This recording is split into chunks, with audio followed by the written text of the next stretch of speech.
Birds Broadcast Network. Following 2 straight losses, the Orleans Firebirds are here, and they are here for a big-time doubleheader. Hello, everybody. Welcome into the Bird's Eye View pregame show. This guy's Alec Hendon. I'm Scotty Gange. We've got 14 innings of baseball today as the Orleans Firebirds have traveled to Brewster to take on the Whitecaps. Alec, it's big 2 games, and some that Orleans really needs to win today. Absolutely. There's playing the team that's chasing him in the standings. The Brewster Whitecaps come in today's matchup 6 points behind the Orleans Firebirds. So Orleans with a sweep can get huge separation. And if they are swept, they can make this a really tight, interesting race that they don't want any part of as we get to the last week of the season, Scotty, which is pretty crazy to think about. But they have Isaac Escada on the mound going in Game 1, and he's been very impressive all season, so I think they like their chances at the beginning. Yeah, you got to think that with Isaac Escada on the bump. He's been fantastic all year. We're going to touch on him a little later, but a bit of a background for really what this last week of the season holds in store for the Firebirds. Last year, the Firebirds were in 4th place pretty much the entirety of the year. The last week of the season, the Brewster Whitecaps jumped them. They ended up winning the first round of playoffs. They got into the playoffs. They made it to the semifinals. And the Firebirds went home packing. 2 years ago, the Brewster Whitecaps, as the 4 seed, won it all in 2017. So it's a team that can turn it on and a coaching staff that can get their guys to turn it on late in the season. And this year, they've got stars on the team. Speaking of guys like TJ Collette, Tyler Hardman, 8 home runs each. A guy like Gage Workman and Brett Auerbach, who are co-MVPs at the All-Star game. And they got a whole lot of players. What are we expecting most from them today? Well, they definitely bring some potent bats, and as we saw in the first 3 meetings between both these teams, it's been low-scoring games where the Orleans pitching staff has done enough to win the games. The offense has done a little bit more just to get enough runs on the board to make sure the pitching holds up. But this is a Brewster team we haven't seen in a long time. So last time we were here, Scotty, we were dunking basketballs and having a great time. Now we're playing baseball again. Gage Workman, You mentioned, he's been hot. TJ Collette, very, very good player. Tyler Hardman, even Brett Auerbach, who shared the All-Star Game MVP. Yep. The Brewster players were a key reason that East won that All-Star game. And they were the reason, if I say. They're playing great right now. The offense is clicking, so it will be a test for the Firebirds today to hold them in check. Hey, they are fantastic on offense. They really are. Tyler Gentry, Brett Auerbach, Gage Workman, Tyler Hardman, and TJ Collette. They've all got 16 runs scored each, all of them. But Brett Auerbach actually with 18. So it's a team that can score runs. We haven't seen it much against the Firebirds, but 2 games today, they've got a lot of opportunities to score runs. But as you mentioned earlier, the guy that's going to be first up to stop them is Isaac Escada. What does he bring to the mound tonight? Well, Isaac, he's just tremendous. He throws a ton of strikes. He gets a lot of movement on all his pitches. Most teams in this league have struggled against left-handed pitching, offensively speaking, and Brewster is no different. If Isaac's able to throw strikes and get 4 innings, maybe even 5, because we'll see how long Kelly uses him, because he's been typically around 3 innings an outing. But it's really crucial, one aspect of both games today. We are playing 7 innings regardless. There's no more extra innings for the remainder of the regular season until we get to the postseason just because of all the wacky weather. They want to make sure they get all the games in at some point. The arms are hurting a little bit. Exactly. We're all hurting. Everybody's hurting. But we're playing 14 innings regardless today. So the more innings they can get out of Isaac Escada, and even if Orleans is able to steal a tie versus just making sure they don't take a loss, it'll go a long way to helping their standing in the playoffs. You said a 7-inning tie would be absolutely huge for Orleans moving forward if they can get one of those today. Of course, if they can get a win, then things are really locked in for the next week, and you have so much of a cushion. And whether you like it or not, everybody that's going to be out on the field is dog-tired. They've played baseball from January 1st really to the end of their college season. They came to the Cape, and it's been a long season. This is game 37 for the Firebirds. It's a lot of baseball. I'm tired just watching them play baseball, and they're actually out there playing, sprinting around, throwing pitches, all that. You got to be tired. They are, and that's the thing, is you got to keep pushing forward, and that's something in talking to David Steele last night after the game. It really, it showed me that the Firebirds are still in it, because I asked him, hey, David, you pitched 2 innings, 4 Ks. It was fantastic. You guys didn't get the win, but how great was that for you? I toss it over. It wasn't great. We lost. I wish we won. We're all kind of grumpy right now because we lost 2 games. Yes, to a great Falmouth Commodores team and their 2-1 loss last night. But they were all really, really bummed out and not happy about the game, even though it was a great game against a good team. And that tells you a lot about the Firebirds, huh? Oh, yeah, they're a very competitive group. They're very much bonded together since day one. A lot of the guys have stuck around through the whole season, which is impressive to see. And we've seen guys emerge that nobody probably expected. Max Troiani to be the best hitter in the league so far, according to batting average and on-base percentage. He's been tremendous. Noah Skiro from Liberty, he's been tremendous all season on the mound. Jared Schuster from Wake Forest didn't have a great season, but he's come to the Cape and just been tremendous. So it's those performances from guys that we haven't expected have made this team so close. and just they play for each other and they play really hard. And they're in a tough funk right now. They lost 3 or 4 games, but they've all been games that could have possibly gone the other way. So they're not hanging their heads right now, Scotty, and they still have a lot more to play for. The will to win is here today. We've got 14 innings. Alec Kendon, thank you so much for the time. We're going to talk more about really what today and the next week comes up with our guy Thomas Zinzarella coming up right after this. My name is Zach Daniels. I play outfield, and a fun fact about me is I like Legos. Hi, my name is Zach Kukoska. I'm an outfielder, and a fun fact about me is I grew up in the same town as Arnold Palmer. Hey, welcome back into the Bird's Eye View pregame show. This guy's Thomas Zinzarella. You'll recognize the voice very quickly. Scotty Gaines here. We just had Alec Hendon on, and in our short conversation before we go live, Alec really covered everything. He's a smart guy. So I want to break down with you, as we've been to all 10 stadiums. Here we are at Brewster. The best food in the Cape Cod Baseball League, the best food in the concession stand. If you can think of the best hot dog, anything like that, something that stood out to you this year. I know a number of things have. I've loved the fried dough that the Katuitt Kettleers have. I mean, that's fantastic. I've had the donut burger was terrible. I hated that. It was so bad. But what about you? I haven't had the donut burger this year. We still Well, have one don't more have it. trick, It's and disgusting. I had it once last year. It was okay. I think you just got the wrong donut. Okay, I don't like jelly. You know I don't like jelly. Jelly, gross. Don't like it. But Katuitt, I also love Katuitt's concessions. The hot dog, it brings you back. New England style roll. You guys have never seen the New England style roll until you came to Cape Cod, I believe. The New England style lobster roll? No, New England style roll, hot dog roll. Oh yeah, okay. If you've been here, that's a weird hot dog roll. No, it's There's not too much weird. There's too much bread on the bottom. I think it's perfect the way it is. I think it's the best hot The dog. meat bun. is like out of the bun. I mean, that's the way you eat a hot dog, man. I'd rather eat more hot dog than buns. So yeah, so that they do go back a little, go back like my nanny used to do when I was growing up. Kind of throw it on the stove and let it, heat up a little and get a little hard. Perfect down at Katuitt. Chicken salad ramp, can't go wrong. Yeah. I'm a big corn dog guy as well. I know Anthony DeBundo, the Chatham writer, was going around the ballparks and taste testing a hot dog. So I haven't talked to him about that in a bit, but I know he's going around every single ballpark and trying to make a list of the best hot dogs around Cape. Really? So we're going to have to talk to him next time we Okay. see him in Chatham and say, hey, what's your list? So the weird thing is Alec Hendon's doing that also, but I know he doesn't want to talk about it because it's like a confidential deal That's until secret. the end of the That's season. top Yeah, secret, you didn't man. hear that, and he's not here. He'd be kind of angry at me if I told. Yeah. No, just kidding. But he's writing his own thing. So DeBundo and Alec, they're gonna have to kind of Oh, a little rivalry. contrast. Shout Oh out yeah. to rivalry, Okay, let's talk about the Brewster concessions today. If there's a family coming in that might be watching the Bird's Eye View pregame show before they get to the ballpark, or if they're coming for game 2, what's on the lookout today? Well, I mean, it's very similar to Orleans. It's sponsored by the school and all that. So, like I said, I love the corn dogs. It's pretty much the same. It's pretty much very similar. But if you are coming down to the ball game and you don't want to eat concessions here, if you don't want to do that, we pass on the way. And I know you're gonna laugh at this, but Kobe's is the place, man. A lot of places, if you're coming from Orleans, go to Kobe's on the way down. It's right down the road on the way over here. You'll see it. You can't miss it. A little shack. It's a little older. Yeah, it's a cute place. It really I is. told you, I grew up going there, man. It's when I used to do swim lessons and stuff down over here, and fun place to go. But again, if you come to a ball game here in the Cape, you can never go wrong with a hot dog. That's all I'm gonna say. Okay. Hot dog is always the move. I feel like at a baseball game. I don't get a cheeseburger at a baseball game. If I want to get a burger, I go to a restaurant.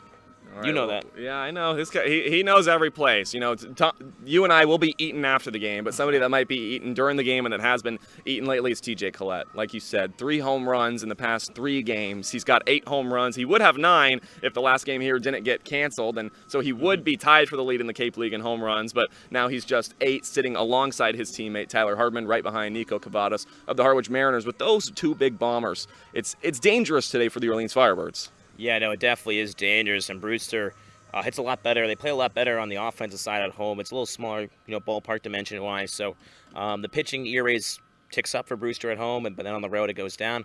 The average goes down on the road as well. So they're a good home hitting team, which is dangerous here because Collette's home run, and Marcos Castanon had another home run as well in that ball game, but Collette's home run, the ball literally just took right off the base of the barrel. Just a clean, smooth swing.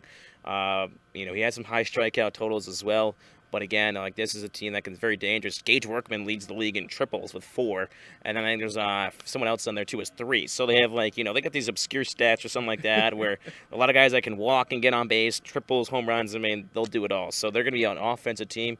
So for the Firebirds today, if their pitching can shut them down, Firebirds score a few runs in the middle of that, and I think they'll come out on top today. Again, I think the goal is always for any doubleheader team is to win that first game. That first game is so it's imperative to try to win that ball game because it takes a lot of pressure off you in game two. Obviously, you want to sweep it, but we mentioned it's towards the end of the season. It's a grind the last, couple of days, couple doubleheaders coming up. This is the second to last doubleheader. Whole lot of baseball coming up. A lot of baseball to be coming up. So, guys are starting to wind down, and that's why I think if you take that first game, it takes a little pressure off, in the playoff race as well. Brewster in fifth, but they're climbing up the ladder a bit, as is Harwich. Orleans in third. YD dropping. They tied a game yesterday, almost dropped the game yesterday in Harwich. So, there's some movement to be made here in the East Division standings. So it's up to whatever team in these doubleheaders. If they can take 4 points, that is huge, huge. So again, Orleans is 6 points ahead of Brewster. Brewster's in last place. The top 4 of the 5 teams in the Eastern Division will make it into the playoffs. The Western Division's pretty much over. I mean, the Hyannis Harbor Hawks have had an absolute season to forget. I'm pretty sure that just the Bourne Braves have to win 1 or 2 more games to get in, and that looks like it will be a pretty reasonable thing to say. Game 37 here. Yes, Thomas, as you said. 1 win here, especially in the first game, and the Firebirds are 8 points above the Brewster Whitecaps, and you can pretty much think that things are okay. But 2 wins for the Brewster Whitecaps today, and it's a 2-point swing, or a 4-point swing really, and it's very, very dangerous. Today and looking forward, something that the Firebirds have to do is at least find a way to get ties and wins. How important is a win today for them? Oh, it's definitely very important. I saw yesterday, the other day, when the Harbor Hawks and the Braves doubleheader, that's big. Hines was technically still in the playoff picture, and if they took 4 points in that ball game, it would have been a little interesting. They would have cut it down to single digits. I would think it would have been a 7-point lead then for Bourne, which wasn't. It could have been the beginning and the end or something, but they could have still kept playing their own baseball. Yeah. So, you don't want to try to leave the door open for a team like the Whitecaps because they're always primed for a run like this. It seems like every single year they always get hot right at the end of the season. And just looking back at last year, Brewster, was hanging around Orleans a bit too long in that forward position spot, and Brewster took it right out. Orleans just winning 2, I believe, of the last 12 games to end the season. So, getting off, especially all these games now against the East Division towards the end of the season now. Now, Orleans had a lot of success in the West. They're about just under 500 in the East playing against East Division teams. So you're on the road as well. Close quarters here. You're obviously not traveling very far, so that helps a lot. You don't have to drive an hour and 15 to Falmouth anymore. So that's good for us too, huh? Good for us too. We don't have to. So it's. I think it gets the players a little more rest. After 45 minutes, as here in the summer, 45 minutes. You could take a nap in 45 minutes. So that's a big difference for the players, and so hopefully they can get rested up. Throughout this rest of the last week of the regular season, and again, win today can help them a long way towards getting a good playoff spot. Not just getting in the playoffs, but getting a good position. Time to play. It's time to win. Crucial games today. We've got 14 innings of baseball here from Brewster. This guy's Thomas Cinzarella. I'm Scotty Gange. That's the end of the Bird's Eye View pregame show.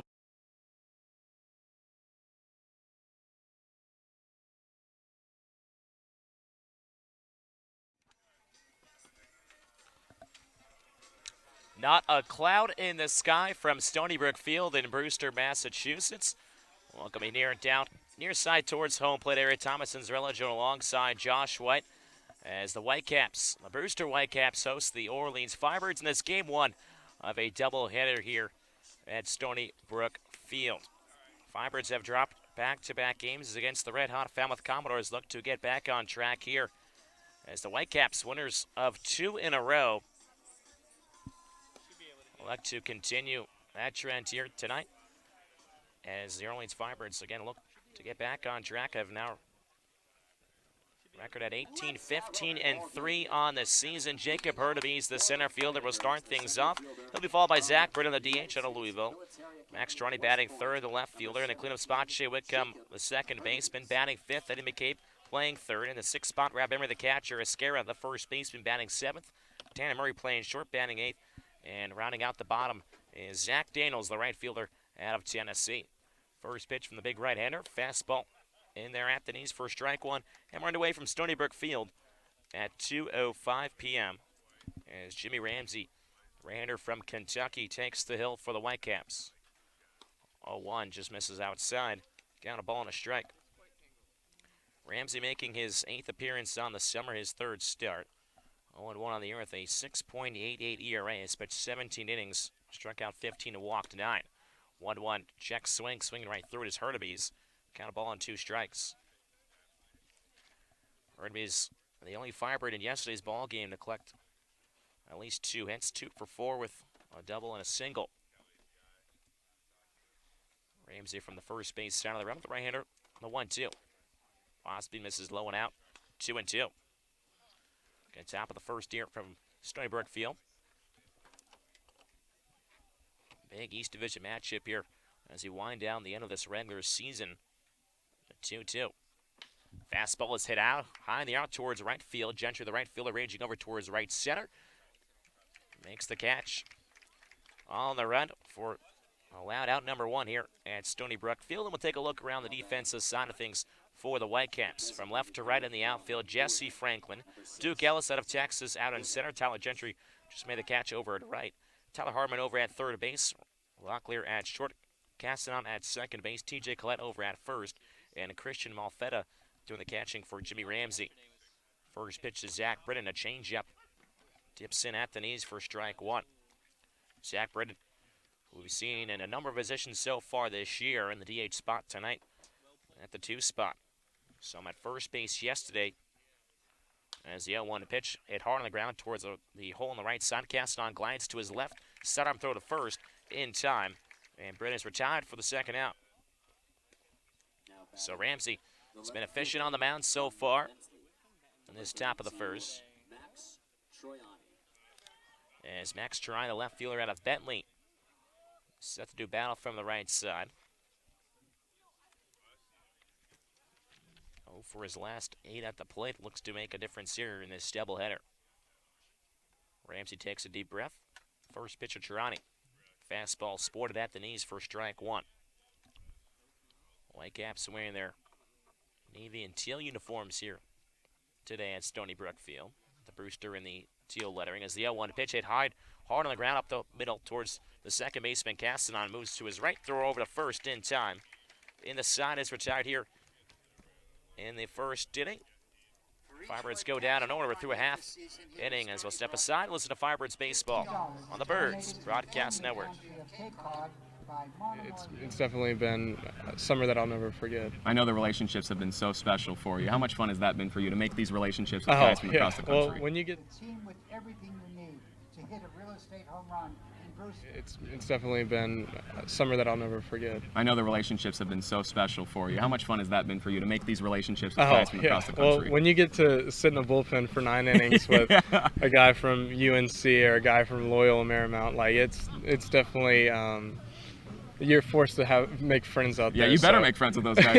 If not, it's gonna be a long 9 innings. But no, for all the guys that I've met up here have been just great guys, and like that's what we did. Like a in our mind up thing today, we did. It was like, what is the goal that you want after this summer with your team? And it's like to create like a lifelong friendship with people. And like I truly believe that I've definitely made some of those throughout this.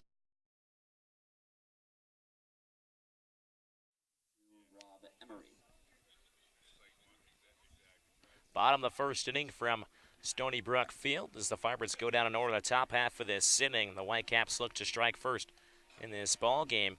Firebirds will send the southpaw from USC, Isaac Escada, to the hill. 1-1 on the year with a 1.08 ERA, making his 8th appearance as well, just like Jimmy Ramsey. Making his second start, though, and has recorded a save on the year as well. Through 16 2/3 innings, has struck out 19. Just walked 1. That is the more important number on the mound. He's done it all for Kellen Nicholson. Long relief, back into the bullpen, and now here in the rotation side of things. Started last game out July 20th in Falmouth. It was a bullpen type of day for the Firebirds. He went 2 strong innings, struck out 4, didn't allow a hit, a run, or a walk. He did pitch against Brewster back on July 9th. Firebirds won that game 6-3. That's when he pitched 6 scoreless innings of baseball in relief, just allowed 3 hits and struck out 8. So he'll face the Whitecaps for the second time this year. As Brett Auerbach, the DH from Alabama, will start things off for the Whitecaps here in the bottom of the first inning. look to break this 0-0 ball game out. Auerbach open stance from the right side. First pitch. Off speed misses low and in for ball one. Auerbach, a rising junior for the Crimson Tide. 5'9", 180. Utility man, has played catcher. Has been in the outfield and in the DH spot today. 1-0 fastball at the letters for strike one. Count a ball and a strike. And this is a big doubleheader here in Brewster for the playoff contingency. Firebirds currently in third place with 39 points. Brewster with 33 in fifth. A 1-1 off speed misses down the zone. Count 2 balls and a strike. Both sides would love to take at least 2 points away, but if they could get at least 3 or 4, that would be huge. Sketa takes a deep breath. The southpaw from the letters. The 2-1. Fastball is lined over the shortstop head of Murray into left center field for a base hit. And Auerbach starts out the bottom of the first with the leadoff single. And he's aboard. So nobody down here in the bottom of the first inning. Jesse Frank on the left fielder from Michigan kicks some dirt around from the left side, sporting the Wolverine yellow and blue Evo Shield ankle guard on the right foot. Big left-hander turns that back left foot around. And Skate work from the stretch for the first time this afternoon. First pitch to Franklin is sky down on the left side of the infield. McCabe moves towards foul ground, blocking out the sun with his right hand. Camp Sutter in foul ground in line with the base. It makes the grab for the first out. So McCabe circumvents the sun out here at Stony Brook Field. We'll take a look at the defensive side of things for the Firebirds. From left to right in the outfield, Max Strunny out in left field, Hurtaby's out in center, Zach Dino's over at right, and McCabe at third base. Tanner Murray at shortstop, Wickham at second, Trevor Esquera over at first, and Rob Emery doing the catching today for Isaac Esqueda. So Tyler Gentry, the right fielder, will have to wait on the first pitch as a throw over towards first base, pulls Esquera off the bag as Auerbach back in safely at first base. Auerbach, 10 stolen bases here on the Cape, 10 for 13. He leads off at first base. There's the first pitch coming. Change up just misses down below the knees to Gentry for ball one. Gentry, the right fielder, also out of Alabama. A couple Crimson Tide on this team. Looks to try to break open this ball game. Snap throw from to first base from Esqueda. Almost gets Auerbach over at first, back in safely, diving head first. Bomb the first here at Stony Brook Field. One down and one man aboard with Auerbach over at first base. Esqueda comes set, kicks and fires towards someone's the 1-0. Osprey just misses inside once again, 2-0. Gentry hitting 270 so far here on Cape Cod. Highlighted by 10 doubles. He leads the Cape along with Nick Gonzalez and Hunter Goodman. Sketty comes set from the belt, looks back over an Auerbach at first base. Slim lead over there. It's a 2-0. Fastball pumped right by Gentry for strike one. 2-1. And it's all about mixing the fastball and the devastating curveball for Isaac Esqueda. So it has willed them here so far in this Cape League season. As Auerbach has to dive back in towards head first. Another snap throw from Esqueda on the hill. So the fourth time that Esqueda has checked on Auerbach at first base. Again, just 7 inning ball games here in this doubleheader. Once more, back over to first base. Esquera makes the grab. The Esqueda to Esquera connection from the hill to first base. Gotta watch out today, might get my tongue twisted. Esqueda once more comes set. Auerbach dancing off of first, 2-1. Fastball popped up and out behind the dish. Count 2 balls and 2 strikes. Of course, anytime a foul ball comes back, we gotta watch out now. Bryce Johnson, our producer yesterday, unfortunately losing a laptop in the process. Esqueda will check over on Auerbach at first base.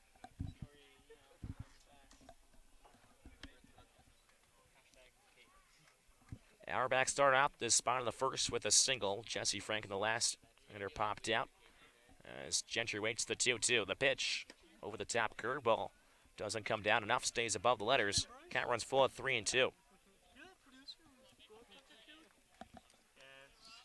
Gentry has played in all 3 previous matchups against the Firebirds. Again, this is the 4th meeting between both these sides. This game is supposed to be played all the way back in June, made up here in late July. 3-2 pitch. Fastball hit high in the air towards center field. Hurtubise is running back just shy of the warning track. He makes the catch as Auerbach is off on the pitch and has to retreat back to first base. Wind blowing in a little bit from center field. Not much movement on the American flag out just right of the center field fence. So 2 down here in the bottom of the first inning. Auerbach still over at first base as Tyler Hardman, the power hitting infielder from Oklahoma, stands in from the right side. The cleanup man tonight. 8 home runs here on the Cape. Time for second with TJ Collette. Whitecap teammate as Escada checks on once more, and at Auerbach, he's in standing.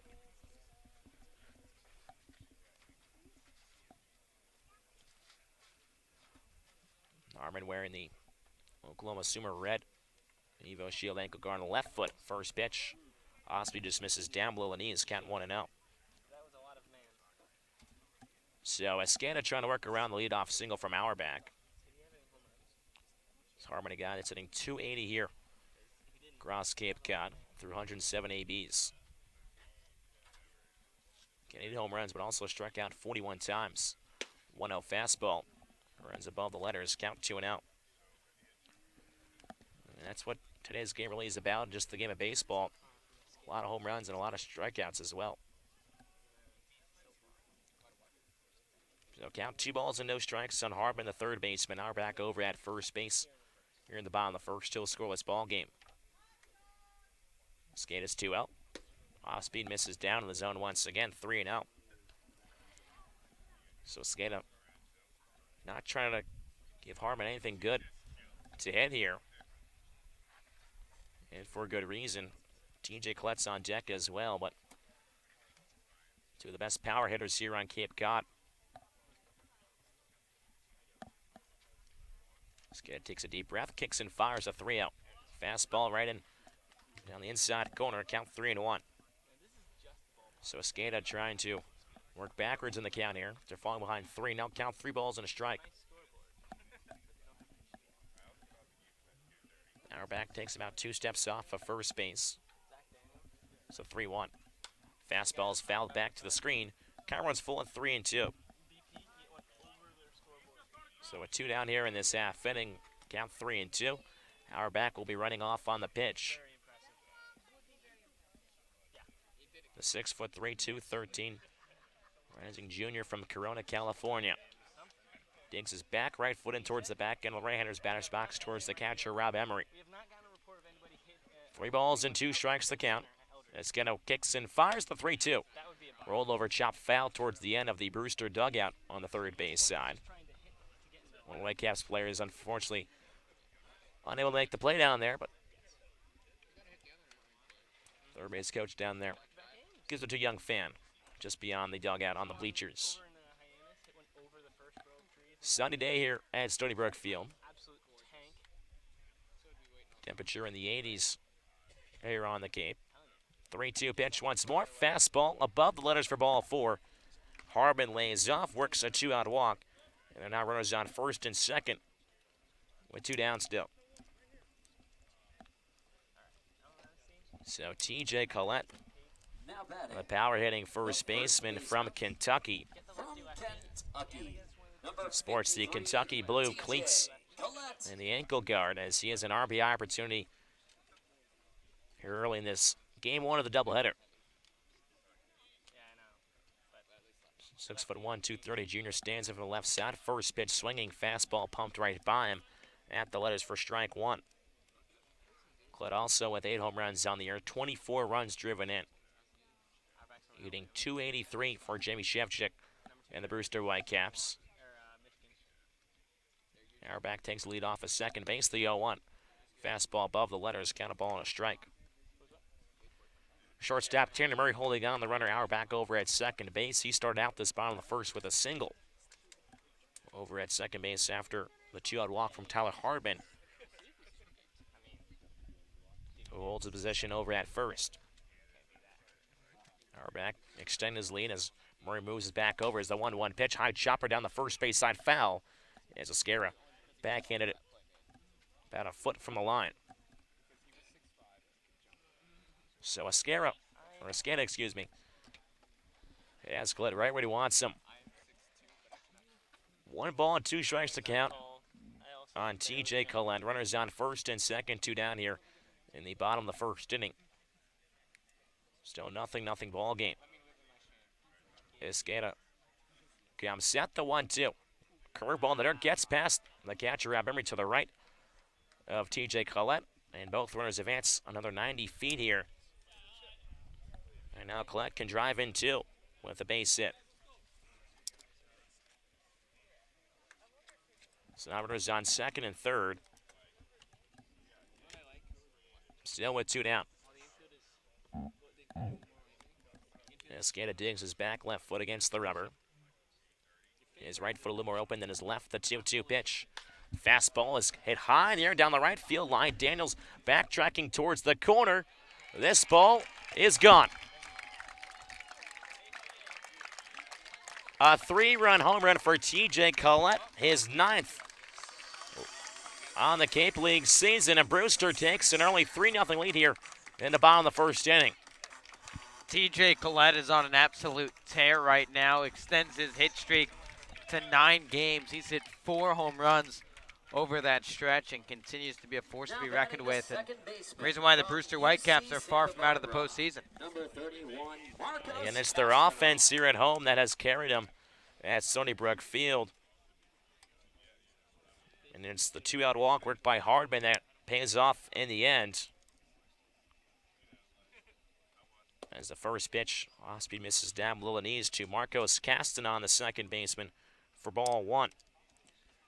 Now, when this game was supposed to be played, we only played about 4 innings of baseball. Unable to finish complete 5 innings. Castanon hit a home run. That didn't count, unfortunately, and so did Collette. Makes up for it. Here is the 1-out curveball. Does not go around since the first base umpire, Ronaldo Cochran. Count 2 balls and no strikes. So 3 home in the inning for the Whitecaps off the 3-run dinger from TJ Collette. 2-0 from the windup from Esqueda. Fastball runs low and in. Count 3-0.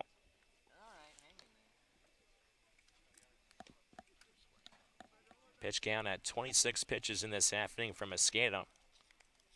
Not typical of him to throw more balls and strikes, usually pounding the zone early. That's the name of the game for Isaac Esqueda. 12 strikes, 14 balls to this point. 3-0 fastball. Right down Main Street at the belt for strike 1.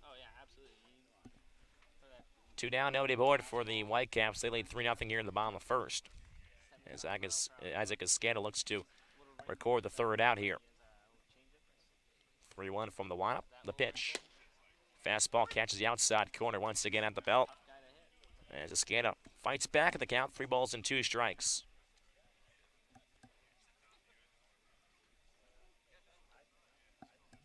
Castanon taps home plate twice. Payoff pitch. Fastball, high chopper, foul over the Whitecaps dugout on the third base side.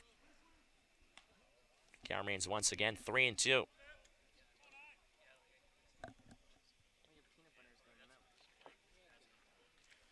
Castanon of UC Santa Barbara. The Gauchos out in California. A payoff pitch once more. Fastball, cut on the miss. First strike, 3 upstairs. Castanon strikes out for the 3rd out here in the bottom of the first inning. But the Whitecaps strike for 3 runs on 2 hits, no errors. Nobody left on base after 1.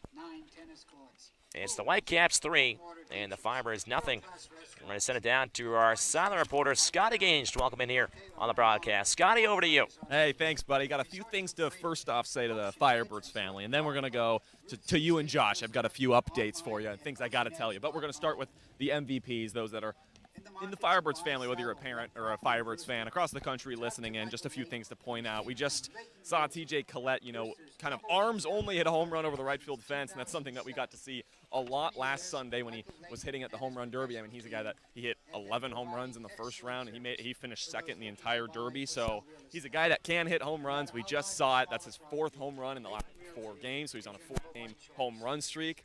So yeah, I mean, he's a guy that you really have to worry about. We've already seen that 14 innings today, and in the first inning he hits a 3-run home run. So that's dangerous for the Firebirds, and definitely something they're going to have to dance around a little bit today, just knowing that he's got, without a doubt, the hottest bat on the Cape League right now. And the things I got to tell you, I am right now walking around the playground here at Stony Brook Elementary School, because all the other times we played here, it's been when the elementary school's in session and all the kids were playing in the playground, but it's empty. It's seriously empty. So I'm going on the swings. I'm going on the little zip line thingy that they've got here. So in between game 1 and game 2, oh man, are we doing a special on the playground, because it's pretty fun. Thank you, Scotty. Don't get injured out there on the playground behind the home plate area. Oh no, I am. It's a hot day. I'm sweating up a storm playing on the playground. I'm going down the slide right now. Woo! All right, back to you, man. I'll be playing over here. So Scotty Ainge is busy on the playground. We're here on the first base side as the Whitecaps take an early 3-0 lead over the Firebirds here. Now in the top of the 2nd inning. Again, 7-inning ball game, and a lot of time, if you can try to build up a lead early and often, that's one of the keys to success here in these doubleheader games. So Jimmy Ramsey, the right-hander out of Kentucky, works from the stretch. The first pitch, fastball just misses downstairs for ball 1 on Shea Whitcomb, the second baseman this evening, or this afternoon, I should say. Not used to these day games out here on the Cape. Ramsey glove up to his face, the 1-0. Fastball up and inside, plunks Whitcomb on the back shoulder. And works the lead off. Hit by pitch here to start things off in the 2nd. So Ramsey reps the baseball around on the hill. It helps as well if you're a starting pitcher and you come out for your 2nd inning and you already have a 3-0 lead. But again, Firebirds can put runs up in a hurry at times. We've seen some 6-run half innings. We've seen 5-run half innings. We've seen all sorts of things. First pitch misses down below the knees to McCabe for ball 1. McCabe back over at 3rd base. We saw a couple game absence from him at the DH spot for a little bit. As Ramsey works for the stretch for the first time today. 1-0 fastball is fouled back to the screen, kind of ball and a strike.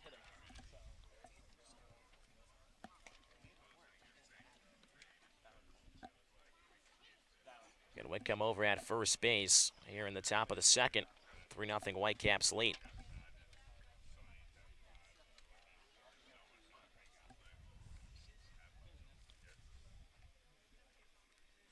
One pitch. Fastball backhanded by the catcher, Malfetta. Keeps it in front of him. Count 2 balls and a strike. Whitcomb, who's averaged just below 290 at 286 this year. Working a 3-game hit streak, 5 for his last 12. Looks to keep things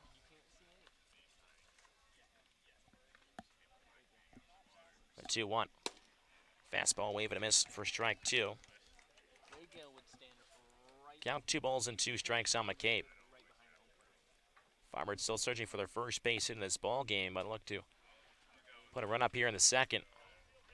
That'll go a long ways in trying to fight back into this ball game. Ramsey steps off the mound, throw over towards first as Whitcomb dives back in safely at the first base bag. McCabe, guys, over the last 7 days, 6 for his last 14, 420 on average, but his OBP at 529 has been working a lot of walks here over the last week. 2-2 pitch. Off speed up on the zone, popped up and out of play over towards the playground area where Scotty Gange is. Count 2 balls and 2 strikes. Well, you mentioned the walks for McCabe. He's reached base in 16 consecutive ball games at this point, and he just finds a way. Think back a couple nights ago where he led off 4 consecutive innings getting on base. One of those walks worked against Harwich in the doubleheader Went on to the 6-run half inning. It's a 2-2. Off-speed reach 4 in the dirt, cut on a miss for strike 3. And McCabe goes down swinging for the first out here in the second. As Ramsey picks up his first punch out. Ramsey again coming in through 17 innings, struck out 15, so right around that 1-to-1 ratio. Number 22, Rob Emery. As Rob Emery, the catcher from San Francisco, dings in the right side, taps home plate twice with his black and tan bat. Ramsey comes set from the belt. First pitch fastball looped out of play. Pine to home plate area, count 0-1. Wickham over at first base after the leadoff hit by pitch. One down here, the top of the second. 3-0 Whitecaps lead. TJ Collette, 3-run blast in the first. Did the damage.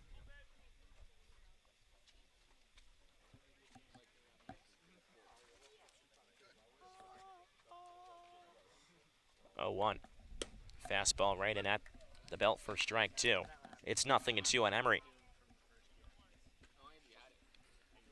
Emery also has played in all 3 matchups against the Whitecaps this year.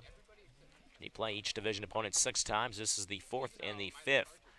One more to go over at Eldridge Park towards the back end of the regular season as Ramsey checks on the runner Wickham at first base. He dives back in safely at first.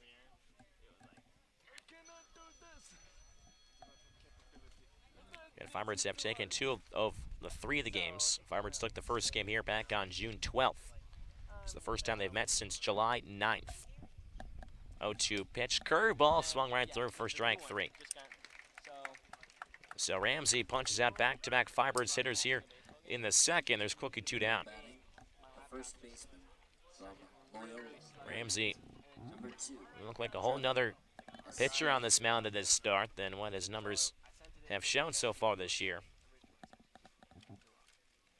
As the switch hitter from Loyola Marymount, Trevin Escada, the first baseman, digs in from the left side and kicks some dirt around as he makes himself at home. First pitch, fastball at the belt on the outside half of the plate. First strike, 1-1. And Whitecaps lead the Firebirds 3-0 here in the top of the second inning. Wickham over at first base after a hit by pitch to start off this half inning. 0-1 from Ramsey. Off-speed pitch, change up down to the zone. Cut on a miss for strike 2. 0-2 on Escara.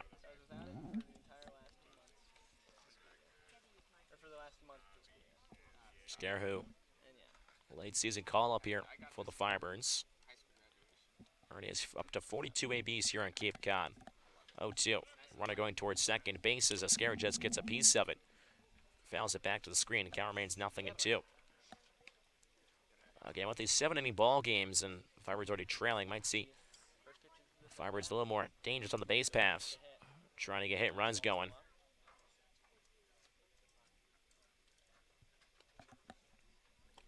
Escara steps out for a second, now steps back in.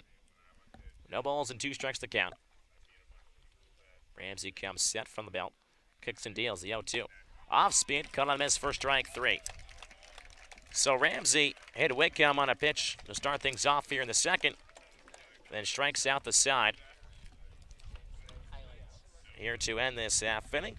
Firebirds, no runs, no hits, no errors, 1 man left on base. It's a Whitecaps 3-0 lead. Listen to, check out some highlights from last night's ballgame. Listen to Firebirds Baseball on the Birds Broadcast Network. 1-2 pitch. Off-speed reach for it, poked out towards straightaway center field. Daniels on the run, fields it, throw down towards home. Play at the plate, not in time.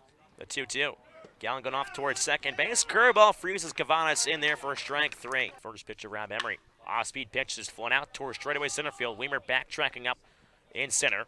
Camp center it and makes the grab for the 3rd out. So Jacob Polish throws a 7-inning no-hitter against the Firebirds. And the Irish Mariners come on top of this game 1 of the doubleheader by a final score of 2-0. First pitch. Fast by the left fielder, Trevor.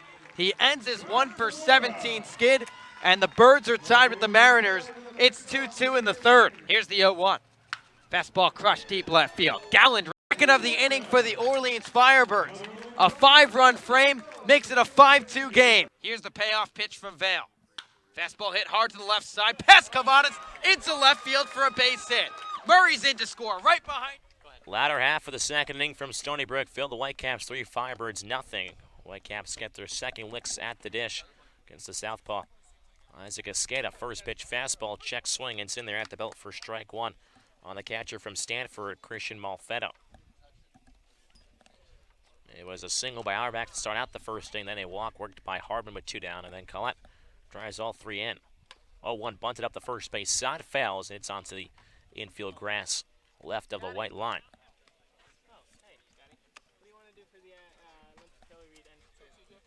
Count 0-2 here on Malfetto.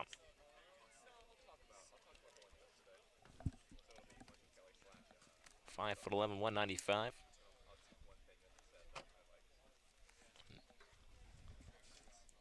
Malfetto waits, open stance on the right side. Escada kicks and fires the 0-2. Curveball bounces about 59 feet. Malfetto able to lay off. Count 1-2. Malfetto has found success here in his 4th summer here on Cape Cod. Just played 6 games with the Harbor Hawks in 2016. Back-to-back years with the Whitecaps. There's the 1-2. Curveball misses down and in. Malfetto once again keeps the barrel above the shoulder. Count 2-2.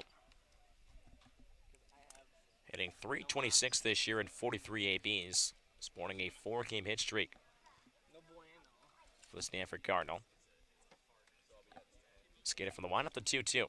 Fastball is looped out towards shallow right field as Escara backs up on the dirt. Makes the catch for the first out. So Escada with 1 down here in the bottom of the second inning. Whitecaps 3, Firebirds nothing. As Cam Locklear, the infielder from Liberty. Of course, Noah Skiro, the right-hander pitcher for the Firebirds, who was in the All-Star game this year out of Liberty as well. First pitch from Escada. Fastball misses down in the zone for ball 1. Locklear having just been activated by the Whitecaps. Only making his 4th appearance here on Cape Cod. Debuted back just a few days ago on July 22nd. 1-0 pitch in the dirt. Blocked by the catch, Emery. 2-out. Just 1 for 7 here in the start of this Cape League season. Native of Fayetteville, North Carolina.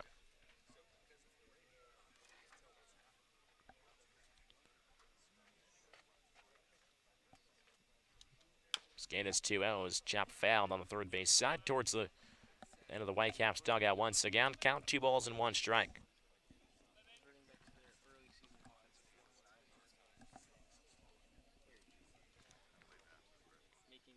Good Whitecaps 3, Firebirds nothing here in the bottom of the second. The 2-1 pitch. Off speed. Just able to hold up is Locklear. Count 3-1.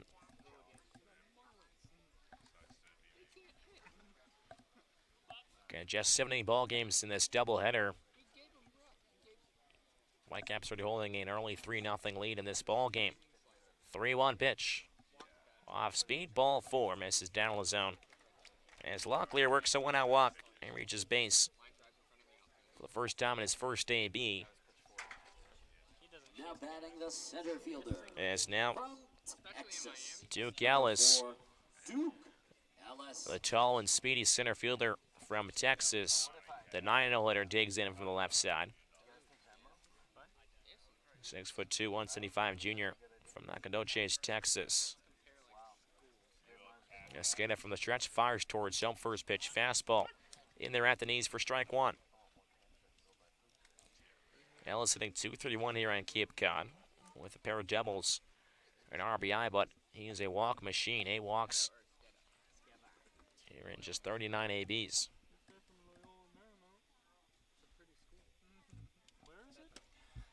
Oh, 1 fastball pumped upstairs, wave and a miss for strike 2. It's 0-2 on Duke Ellis. Ellis, who first started off his career at Panola College as freshman year, then transferred to Texas, has played back-to-back years there for the Longhorns. Snapped over towards first base, just getting back in there head first is Locklear. Escada trying to pick off Locklear at first base, almost got him there. Count no balls and 2 strikes on Duke Ellis. Skada once again checks on this one in the dirt as Esquera has to go down and block it. Like a catcher, count 0-2. One down here in the bottom of the second inning, 3-0 Whitecaps lead over the Firebirds. Esquera gives a long look over at first base, fars towards almost the 0-2. Pitch is popped out down the left field side. McCabe chasing it down towards the bleachers, towards the bullpen. It bounces into foul territory. Just shy of the bleachers down there. Is fan interaction down there. A gentleman fell off his chair down there as a couple of Firebirds were quickly approaching. That's an extremely tough play for Eddie McCabe and Tanner Murray. Not only did they have to go back against their body and turned around, they had to battle the sun, then battle the few fans that were sitting in that first row, almost like Zach DeLoach the other night at Eldridge Park, hopping over the first row of fans. We've seen it a couple times in the last week or so at Eldridge Park as the 0-2 pitch is looped out towards shallow left field. Tirani on the run, makes the catch for the second out, excuse me. So Locklear still over at first base with 2 down. And as the top of the order rolls back around for the Whitecaps. And it's going to be Brett Auerbach, the DH from Alabama. Number 29, Brett Auerbach. A lot of these Cape League ballparks with the open lines, you will just see a white, or here I think it's an orange line going down the left and right field side. Might see some players going down in the stands trying to make some catches down there. As snap throw back over to first base. Locklear dives back in safely. We saw Daniel Cabrera leap over a fan in the doubleheader back at Eldridge. As the first pitch to Auerbach misses down in the zone for ball 1. Auerbach singled and scored back in the first. Was then brought in home by the 3-run blast by TJ Collette. Time for the league lead now with 9.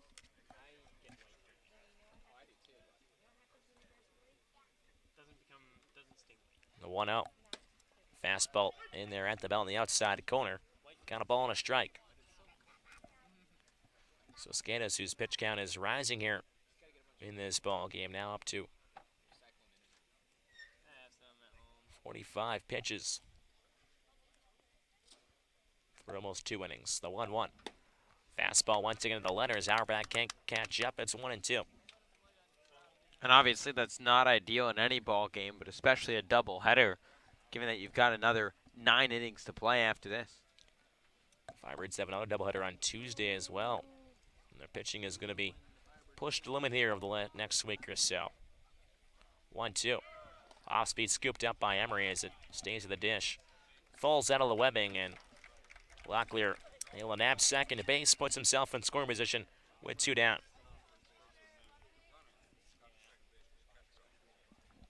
Now with the runner on second base, still 2 down here in the bottom of the second. 3-0 Whitecaps lead over the Firebirds. Skada is trying to retire Auerbach to end this second. The 2-2 pitch. Fastball popped up in the air. Pine dust on the first base dugout.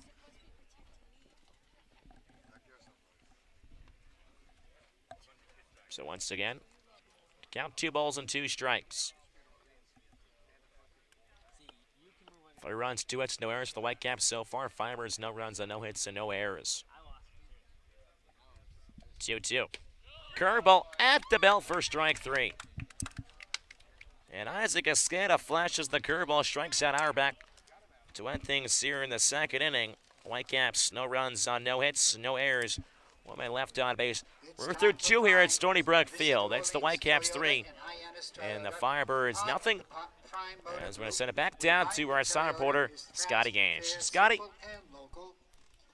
Thomas, thanks, buddy. Another reminder to you: get some fluids in you. It's a hot one. I just Snapchatted my brother and I saw it's over 80 degrees right now in the little Snapchat weather app, because Snapchat for some reason tells you how fast you're going in your car and what the weather is and where you are and what your social security numbers are and all that good stuff. But hey, something that was pretty fun yesterday, and we got to get some good drinks and good food, was out at Cook's Seafood yesterday in the 3rd edition of Lunches with Kelly. It was just really fun. You know, Kelly came out there, and we were at Cook's Seafood enjoying some of their fried clams, fried shrimp, all that good stuff. And then we also had Chase Wallace and Zach Daniels, both Tennessee guys, and they got to share stories about each other, you know, at their time while together at Tennessee, and then also their time together here in Orleans, and kind of the differences of baseball and the differences of, you know, the way they've been working. And the biggest thing I was able to take away was Chase Wallace. I asked him, hey, if somebody asks you what Zach Daniels is, what he is on the field, what type of guy he is, what would you say? And he goes, oh, without a doubt, he's the hardest worker right now. You know, I've gotten to see that at school, and I also have gotten to see that here, you know, in Orleans. He works hard every day, and, you know, Chase Wallace said, he goes, I'm normally the one that drives him around, so I get, you know, alongside him, I get to work hard as well. And Adam Seminaris, he lives with them too. So the three of them, and I can say this because I've seen it, they're all three, they're always working, whether it's at the gym, at Eldridge Park, at the field, or just even probably at home doing some sit-ups on their bed or something like that. All three are always working, and that's just so cool to hear, you know, some of the best athletes in the country, and they're working hard for what's coming next for them. It's just pretty cool, and it's cool to hear all three of them talk, and that entire video, we got the camera and microphones out there, the entire video, that'll be up on our YouTube page in a couple days. So a pretty fun deal yesterday, guys. And thank you, Scotty. Back inside Stony Brook Field, top of the third action between the Firebirds and the Whitecaps. First pitch of Tanner Murray fastball at the knees for strike one. It's cool like that sometimes when you can be pushed harder by another than a good friend of yours, especially a college teammate like Chase Wallace and Zach Daniels. Work harder and harder throughout this summer. 0-1 fastball lined right at the shortstop. And Locklear just moves over to his left to take a base hit away from Tanner Murray for the first down here in the third. Firebirds still searching for their first base hit. They're through now 2 1/3 innings as the 9-hitter Zach Daniels will do some landscaping from the right side, kick some dirt out of the way. He takes his back foot in towards the back end of the batter's box towards the catcher Malfetta. Ramsey kicks and fires from the windup. First pitch fastball is tugged down the third base side for strike one. So I think if we shift the angle of the third base line and make it about 145 degrees rather than 90, you're looking at something good. I think so. That would have been in the trees down there in left field. 0-1 to Daniels. Fastball spiked in the dirt. Gets past the catcher Malfetta. Count a ball and a strike. Zach Daniels also sporting the sunglasses at the plate here on a sunny day like this. Can feel my back already absorbing all the sun here. 1-1 from Ramsey. Off speed pitch dips in at the belt. Count 1-2. Daniels had his first home run in Hyannis. Last time we were here in early June, hit one over the scoreboard in BP. 1-2 pitch, fastball is flown out down the first base side over towards the elementary school just behind us. Count stays 1-2.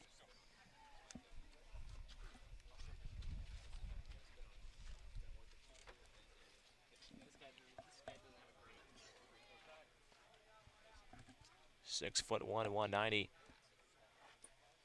Junior from the right side, the 1-2. Off-speed pitch, wave and miss for strike three. Gets past the catcher, Malfetta. Daniels stumbling down the first base line, and he's in there.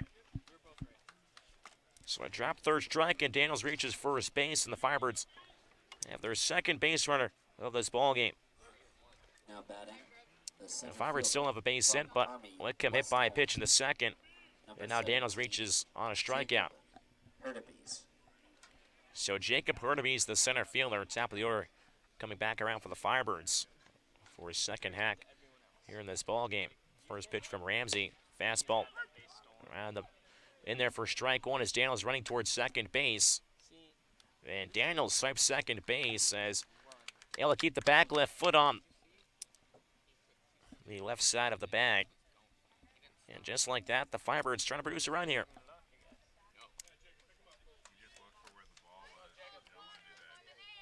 Hurtubise looking down towards Jamie Quinn at the third base coach's box with Daniels now off a second. One down here in the top of the third, 3-0 Whitecaps lead. As Jimmy Ramsey looks to work out of this jam.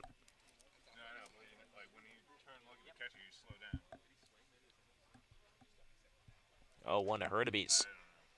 Off speed misses down as it bounces into the mid of Malfetta. Count a ball and a strike. Hurtubise swung on that pitch, which Daniels able to take second base on. Ramsey looks in towards the catcher, ball fed up for the sign. 1-1 pitch showing bunt as Hurtubise stays around on as he can't make contact. Count 1-2. Third baseman down there, and Hardman was playing behind the bag. Would have been maybe the first baseman, Collette, who had been coming in on the bunt as Hardman looked like he was going to stay home. Now a 2-strike shot, both the corner infielders playing back. 1-2 from Ramsey. Fastball is flown out down the left field line. A left fielder, Franklin, ranging over towards the line, and Jesse Franklin makes the catch about 5 yards from the white line for the second out. Now batting the designated hitter from Louisville. So 2 down here in the top of the third inning. Britton. Daniel still standing over at second base. It's up to Zach Britton to drive him in. Rising junior. Former catcher now. Outfielder, infielder, DH, whatever you want to call it, in the DH spot tonight.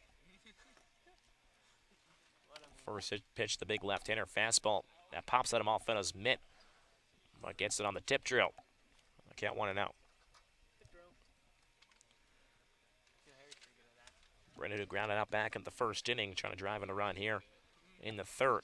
16 RBIs in the season for the Batesville, Indiana native.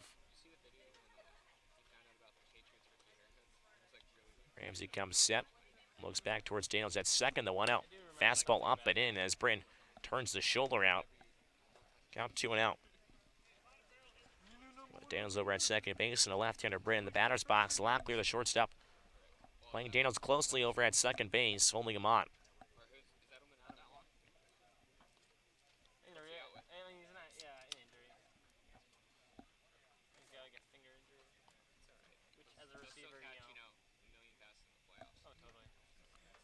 Two to Britton. Fastball is crushed down the right field line. Going back is Gentry, and this ball is out of here. It's a 2-run blast for Zach Britton. His 4th here on the Cape. And the Whitecaps lead is now trimmed to just 1. 3-2 Brewster lead on the 2-run blast from Zach Britton. He has just been a pure hitter with runners on base. His team leading 17th and 18th RBI. And right off the bat, Zach Britton knew it was gone, and that's what Orleans can do. And think about the way that run comes to show. It's on a drop third strike. It's not anything the Firebirds got to hit or anything like that. It's a drop third strike that gives the Firebirds an extra out, and Britton sends one over the fence. And that is the Firebirds' first base in this ball game on a home run from Zach Britton. And anyway, you can get a base runner around. Daniels hustling out of the batter's box, and the drop third strike, as you mentioned, and comes back to haunt the Whitecaps as Trani pops up the first pitch out of play over the first base side. Count 0-1. So Whitecaps 3, Firebirds 2 here in the top of the third inning. Get just their first hit with 2 down. Nobody aboard now for the Birds. 0-1 to Trani. Check swing, leaves it up. Kind of ball and a strike.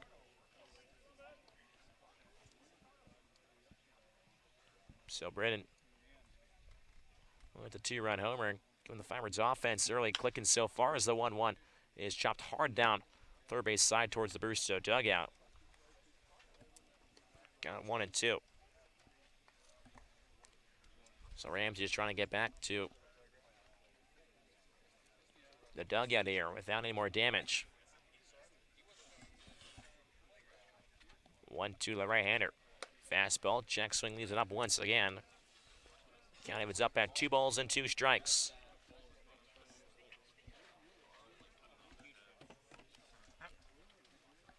Two down the inning, nobody aboard for the Firebirds. The 2-2 pitch to Trani. Off-speed pitch in there for strike 3 at the knees.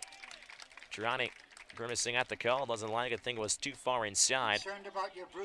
He goes down looking to end things here in the top of the third inning, but the Firebirds get 2 on the board on 1 hit. No errors and nobody left on base. We're through 2.5 here at Stony Brook Field. It's the Whitecaps 3 and the Firebirds 2. We'll step aside, listen to Firebirds baseball on the Birds Broadcast Network. Here's the payoff pitch. Breaking ball in there, called strike 3. Jared Schuster freezes Andrew Eister. Trani chokes up on the bat. 1-1 from the southpaw. Breaking ball shot into shallow right field. The right fielder Cabrera coming on. This bounces down for a hit. Aviti is in from third. 2-2. Fastball at the knees, ring him up, strike 3. Skiro paints the outside part of the plate.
Bottom of the third inning from Stony Brook Field. 3-2 Whitecaps lead. 2-run blast by Zach Britton puts the Birds on the board. First pitch hacking is Jesse Franklin. It rolls over a fastball over towards the Firebirds on deck circle. Count 0-1. Franklin Jr. out of Michigan, native of Seattle, Washington. 6'2", 207 left-hander. Against a southpaw from USC, Isaac Escada back on for his third inning of work. 0-1. Off-speed pitch popped up behind the dish. Emery tosses the mask, but runs out of room quickly as the ball just trickles over the bleachers here. Pinetone plate, count 0-2 on Franklin.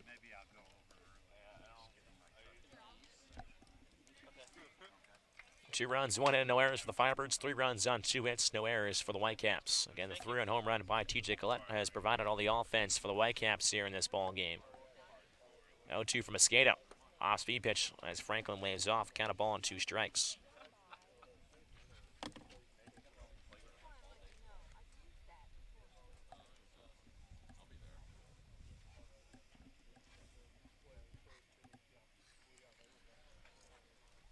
Escada takes a deep breath. The 1-2. Curveball pulled down towards the hole on the right side. Escada backhanded. Flips on the first in time with Escada covering. The Escada to Escada pipeline continues here in this ball game. Nice flipping catch by Escada, and there's one down the third. Now batting, the right fielder from Alabama, number 28, Tyler Gentry. So one down here in the third.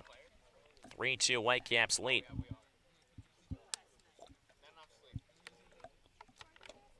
First pitch, curveball dips in. Bit too low there on Tyler Gentry for ball 1. Gentry, the right fielder, flew out in the first.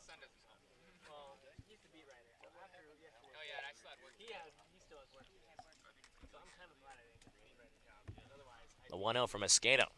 Curveball this time comes in at the belt, count a ball and a strike. Gentry flew out again in the first inning. Right fielder from Alabama. A lot of power in that barrel, as well as the 1-1 pitch. Dips in around the knees or the ankle area. Count 2-1.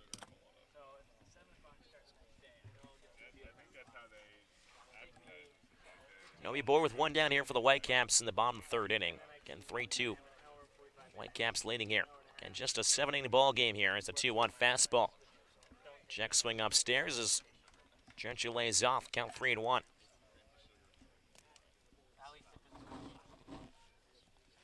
Skate has just struggled a little bit with command here in this ball game. Hasn't been the usual Isaac we have seen. 3-1 fastball. The letters fouled off behind the dish. Count full on Gentry, 3-2.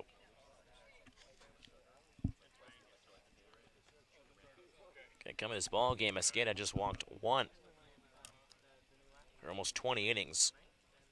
Just walked 2 men here in this ball game. Well, just the 2 hits, though. Payoff pitches waited on by Harmon, sent out towards the right field. It drops in front of Daniels for a base hit. Daniels turns and fires it back in. A one-hop throw to second base towards Tanner Murray. But it's a one-out single for Tyler Gentry, who picks up his first base knock in this ball game.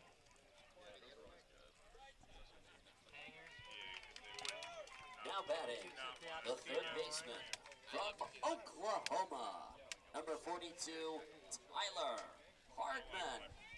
So with one down here in the bottom of the third inning, 3-2 Whitecaps lead. Look to tack on a couple more. It's Tyler Hardman, the third baseman from Oklahoma. He walked and scored back in the first. First pitch he sees, curveball down below the knees for ball 1. Good, Hardman won the home run hitting contest back at Eldridge Park on Sunday. It was an all-Brewster day at the All-Star game. Auerbach and Gage Workman co-MVPs in the East. 1-0 fastball at the knees for strike 1. Count a ball and a strike. Auerbach going 3 for 3 in that ball game. Workman going 2 for 2, including an inside the park home run. Auerbach, though, got the walk-off base hit. As the 1-1 fastball chased after upstairs by Hardman. Count 1 and 2.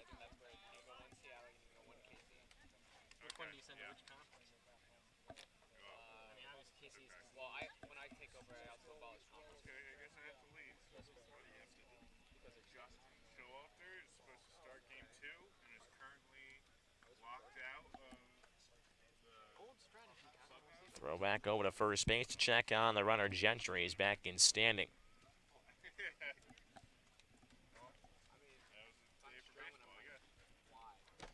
Got 1 ball and 2 strikes as the skater comes set from the belt. The 1-2. Fastball misses low and inside. Count 2 balls and 2 strikes.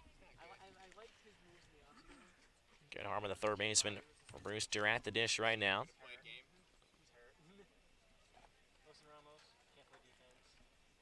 Native of Corona, California, the 6'3", 213 rising junior for the Sooners. 2-2 from Mosqueda.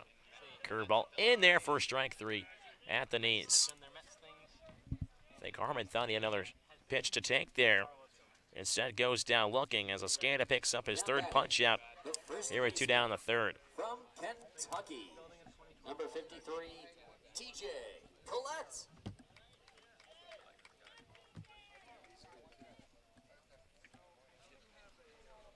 So now it's TJ Collette, the first baseman from Kentucky.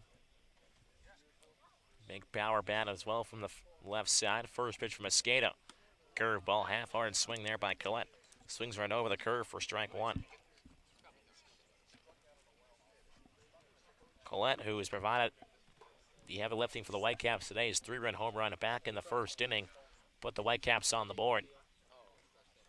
Mosqueda steps off, throw to first base to check on Gentry over at first. Wind starts to pick him here from Stony Brook Field. Feels a nice breeze here on the first base side. Got a hot, hot day on Cape Cod. 0-1. Fastball check, swing in there anyway. Count 0-2 on Collette.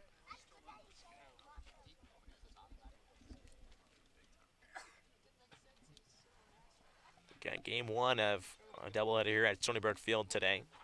Going just 7 innings each, no extra innings. It's the 0-2 from Mosqueda. Fastball reached over, chopped down the left side, bobbled by Mosqueda, turned, fired towards first. It's in time. Isaac Mosqueda doing a tip drill, juggler, whatever you want to call it, down there on the left side of the infield. And retires Collette to end things here in the third inning. Whitecaps, no runs on 1 hit, no errors, and 1 man left on base. We're through 3 here at Stony Brook Field as the Whitecaps lead the Firebirds by a score of 3-2. Scotty Gage going down on the first base side. New search for Keller Nicholson. The Cape Cod 5-cent savings bank was founded in 1855, back when baseball was in its infancy. A bank committed Scotty Gage searching hard down there for Skip. Their financial goals and providing quality financial products with the highest level of integrity and superb customer service. Cape Cod 5, proud sponsor of the Rooster Whitecaps. If you want an opportunity to run the bases with the team after this game, you'll be able to do so in between. So Kelly will not show up here. And in the end of this third inning, we'll step aside. Listen to Firebirds Baseball on the Birds Broadcast Network. I don't know. Hey, welcome back here into Eldridge Park. Scotty Gange alongside Orleans manager Kelly Nicholson. Coach, first time since 2004 there's been an all-star game here at Eldridge. How cool is that?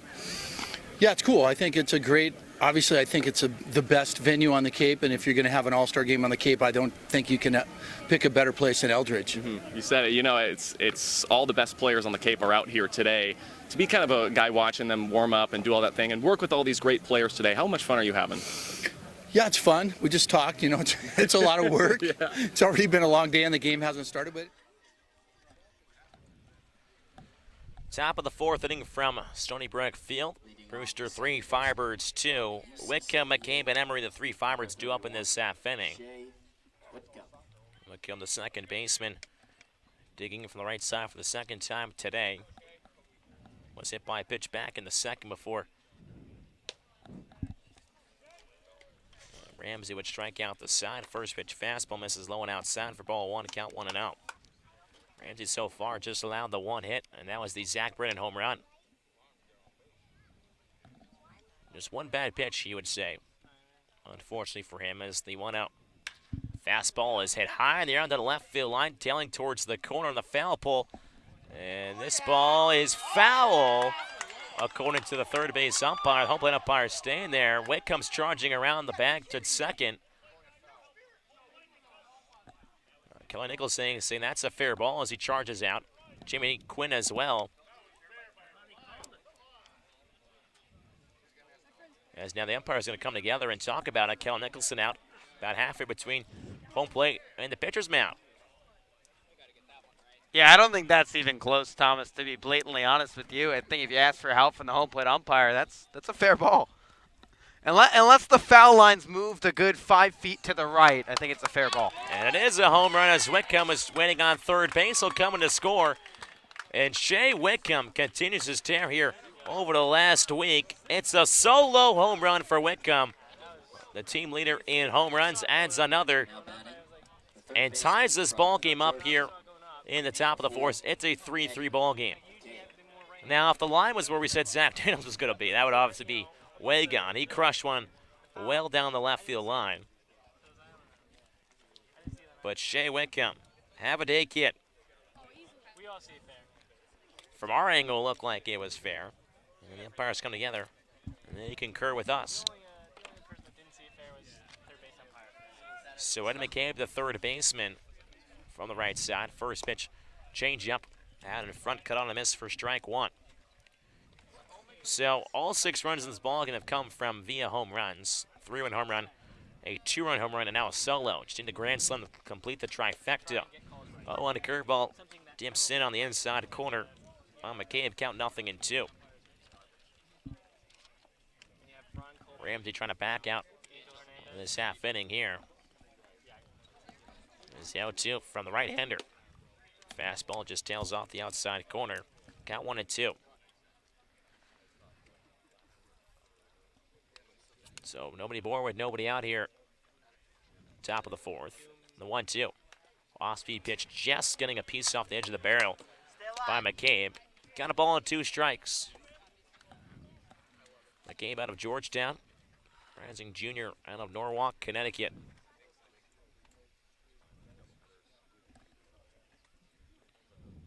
Ramsey gets his sack from the catcher, Malfetta, the 1-2 from the right-hander. Curveball comes up and in as McCabe ducks for cover. Count 2-2.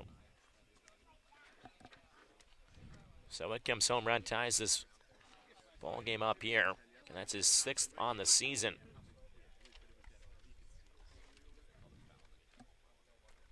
Two-two pitch.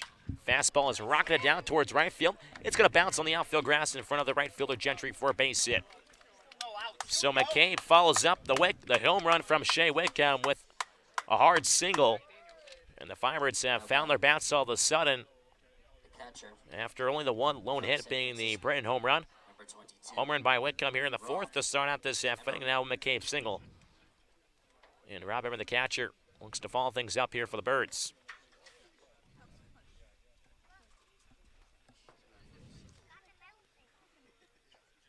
Ramsey comes set from the stretch. First pitch misses down for ball 1. Rammer is one of the 5 strikeout victims from Ramsey through 3. Struck out the side in the second. McCabe, Emery, and Nescata.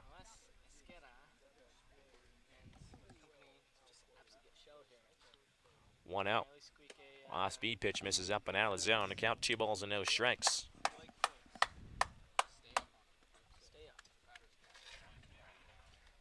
Ramsey 36 strikes, 17 balls through 3+ innings.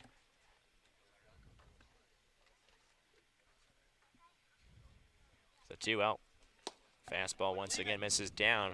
Emery keen eye at the plate, count 3 and out. Right around first, nobody down here. Keep those base runners coming.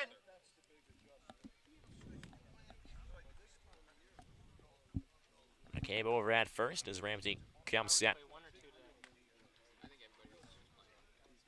3 out. Fastball right down the heart of the plate at the belt for strike 1. Emery taking all the way, count 3 and 1.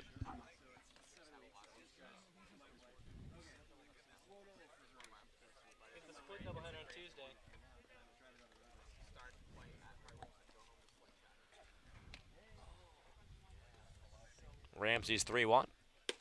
Off-speed pitch misses upstairs for ball 4. And now Emery reaches on a walk, falling up by the McCabe single. And now the Firebirds have the go-ahead run in scoring position over at second base. Again, the Brewster pitching here at home is not been as good as has been on the road. It's been almost a point higher on the at home than on the road. So pitching coach for the Whitecaps comes down to have a chat with Jimmy Ramsey. As Jimmy Quinn and Ryan Anderson meet with Trevor Nescara at the plate with Eddie McCabe and Rob Emery. Might think about something here, maybe bunting. Also, the Caps, after the doubleheader today, we are playing at Orleans tomorrow at 5:30. Conclude this weekend series. Then Monday at 5 p.m. we are facing. So the meeting ends on the hill for the Whitecaps as the players will go back to their positions. Be able to watch it on the television if you're not able to make it. Now batting the first baseman from Loyola Marymount, number 2, Trevin Esquera. So runners on at first and second. Still nobody out here. The top of the 4th inning, 3-3 ball game. After the Lidcombe home run to start out this half inning. So Trevin Esquera, the switch hitter from Loyola Marymount, the first baseman, digs in from the left side against the right-hander and Jimmy Ramsey. Third baseman in is showing bunt, bunts it up down the third base side. Perfect bunt, scooped up by Harbin. He eats it. No throw towards first base. And Esquera bunts an excellent bunt for an infield single. We say Kellen Nicholson prides himself on bunting and teaching it, and it works to perfection here in the 4th. So now the bases are loaded for Tanner Murray. As the Firebirds have 3 of their 4 hits in this ball game in this half inning. Murray trying to drive in a run here as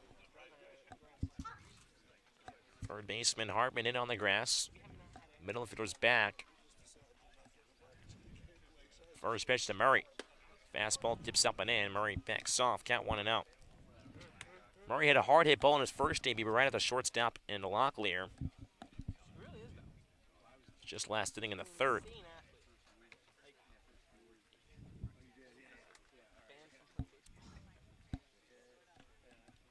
The 1-0 to Murray. Fastball is flown down the right field side towards foul ground.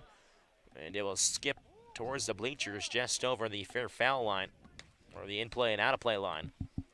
Towards the Orleans dugout. Got a ball and a strike.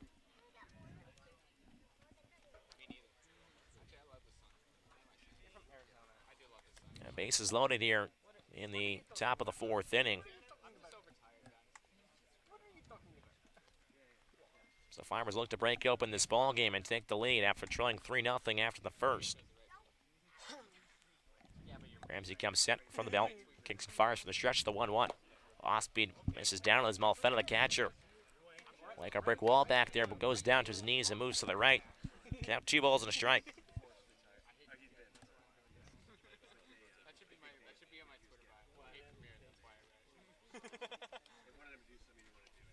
So big spot here for the native of Boulder Creek, California. Head of the count, 2 balls and a strike. Game over at second or third. As the pitch is fouled off by the dish off Murray's foot. Count 2 balls and 2 strikes. McCabe off a third. Emery over at second base. And Escala over at first base after his infield bunt.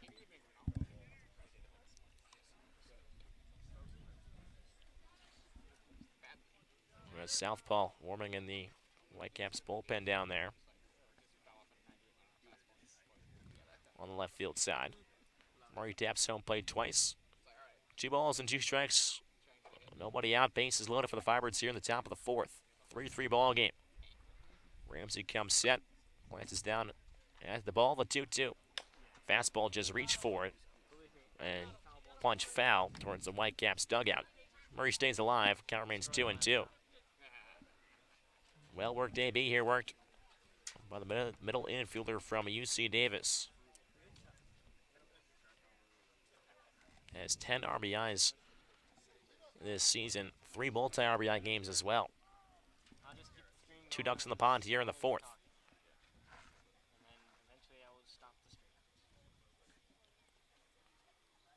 A 2-2 pitch. Fastball popped up behind the dish and out of play. Once again, Murray stays alive. It's 2 balls and 2 strikes. So it'll be pitch number 7 upcoming in this AB to Tanner Murray. Ramsey's count has climbed up here. 41 strikes, 21 balls, 62 pitches in all. Murray waves the back towards Ramsey, the right-hander from Kentucky. Comes set from the belt. The 2-2 pitch. Fastball is lunged for, punched out towards the outfield grass, towards the second baseman. Castanon. Infield fly roll is called. And Castanon makes the catch anyway for the first out. So bases are still loaded here as Ramsey still not in the thick of things yet, records the first out. And now it's the 9-0 Zach Daniels from Tennessee. Reached on a drop third strike back in the third, then driven in by a turn blast by Zach Britton.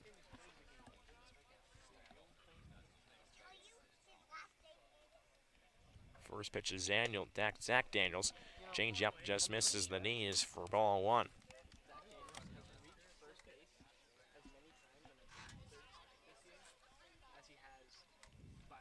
McKay over at third, Emery at second. And Escara over at first base. 1 down here on the top of the fourth. 3-3 ball game. 1 out.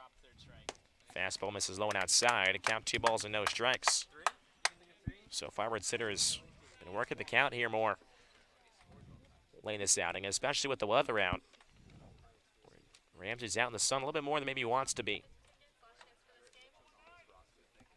Gonna have to work a little more on the hill. Here to get out of this jam.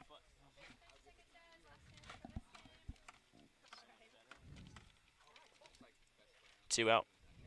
Curveball is skied up just behind the dish towards the Brewster dugout. The ball gets legs and gets out of play over the netting on the third base side. Not a lot of foul ground to work with here behind the dish and around Stony Brook Field if you're moving around towards the dugout area, as Eldridge Park would. Eldridge Park, a lot of room. That ball might have stayed in. I think that's somebody's property. 2 balls and 1 strike to count here in the top of the fourth inning. 3-3 ball game. Bases are loaded. And 2-1 to Daniels. Curveball comes up and in as he takes it for ball 3. 3 balls and 1 strike. Will Daniels have the green light or not?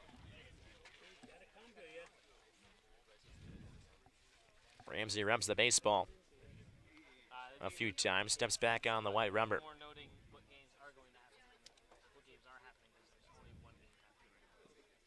The 3-1 pitch, the fastball is punched out of play over the first base dugout. Count now is full at 3-2.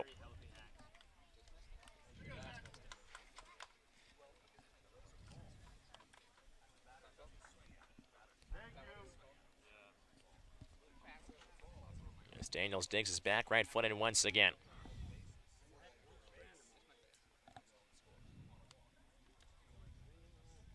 A 3-2 pitch. Off speed in the dirt. Caught on his first strike 3. Malfetta keeps it in front of him this time, and Daniels goes down swinging. A big punch out by Ramsey, and there's 2 down here in the 4th. Center fielder from U.S. Military Academy at West Point. So bases are still loaded here Jacob. for the Firebirds as Jacob Hurtubise, not your typical RBI man, comes in from the left side again. 2 for 4 yesterday, a pair of flyouts here in this ball game.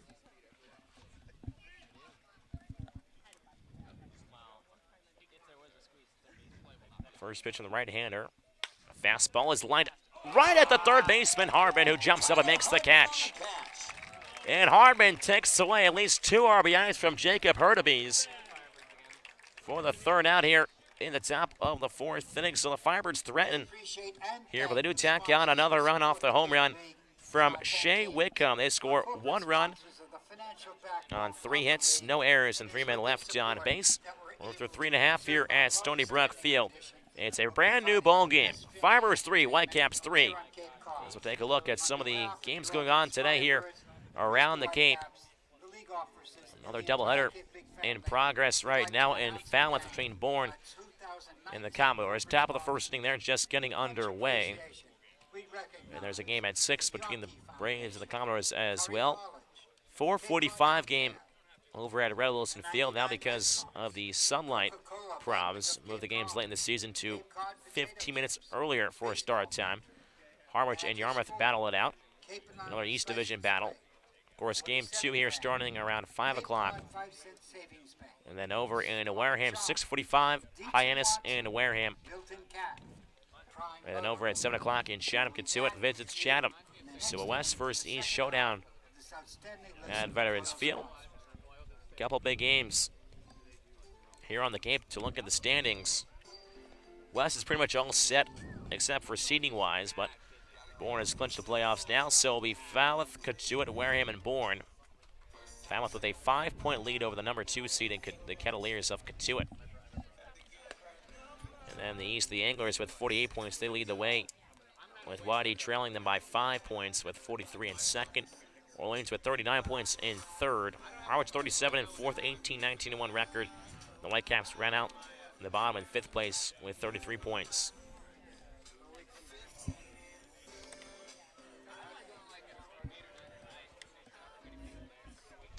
So a lot of room here to maneuver in the standings-wise. The 2nd baseman from UC Santa Barbara, number 31, Marcos Castanon. And it's a nice play by Tyler Hardman at 3rd base. Takes away an RBI from Jacob Hurtubise. It'll be Castanon, Malfetta, Locklear, the 3 Whitecaps to open this half inning. First pitch from Mosqueda misses for ball 1.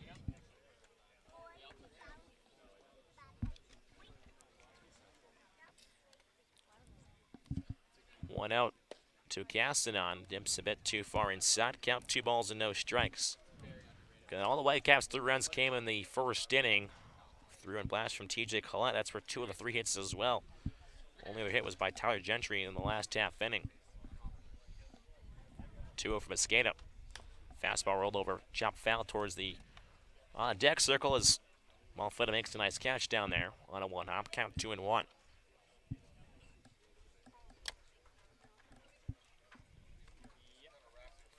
So Isaac Esqueda trying to get through 4 innings here at Stony Brook Field, and maybe we'll see him, Kyle Nicholson, go to the bullpen as a 2-1 pitch off speed, wave and a miss for strike 2. Pitch out of the zone. Castanon goes chasing after. Count 2-2.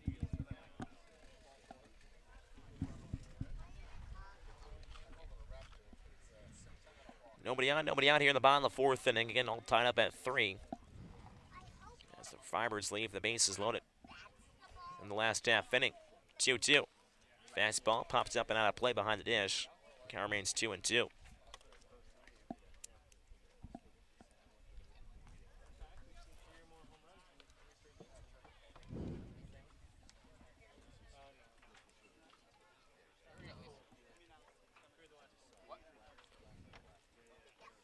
Skater works for the windup. Kicks and deals. The 2-2. Curveball in there at the knees for strike 3. There it is. The vintage Isaac Escada curveball gets Caston on looking. Second time he's been punched out today, and there's one down in the 4th. Thomas, you take away that first inning, it's been the same deal for Isaac Escada like it's been all summer long. Hasn't surrendered a hit since that 3-run bomb off the bat of TJ Collette. So now it's Christian Malfetta, the catcher from Stanford. Open stance from the right side against the southpaw Isaac Escada. First pitch fastball is fouled back to the screen. Count 0-1. It seems like Escada is growing with confidence as this ball game has took off here since that 3-run blast. 0-1. Curveball bounces off the catcher. Emery's mitt off Joe Caraco, the home plate umpire, excuse me. Got 1-1. 3 runs on 4 hits, no errors for the Firebirds. 3 runs on 3 hits, no errors for the Whitecaps. Nobody on, 1 down here in the bottom of the 4th. Escada's 1-1. Fastball's looped down the first base side, tails out of play. Got 1-2 on Malfetta. Malfetta popped out to a scare of the first baseman back in the second.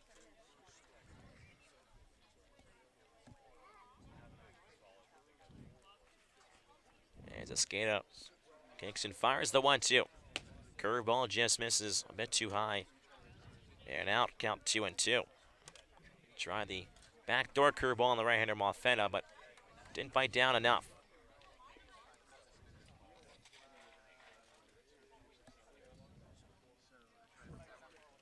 The 2-2 pitch.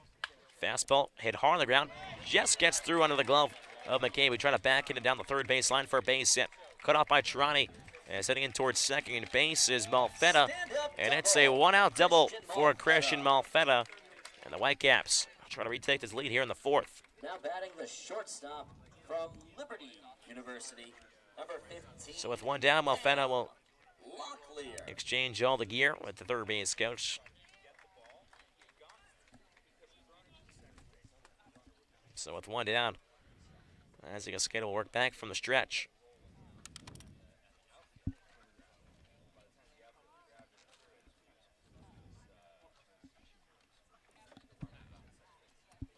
First pitch to Cam Locklear, fastball that dips too far inside for ball 1, count 1-0.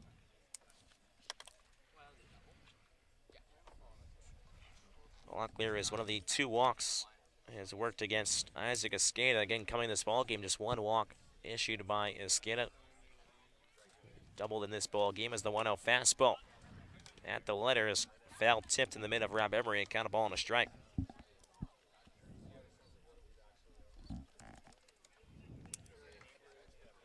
So Malfetta over at second base with 1 down.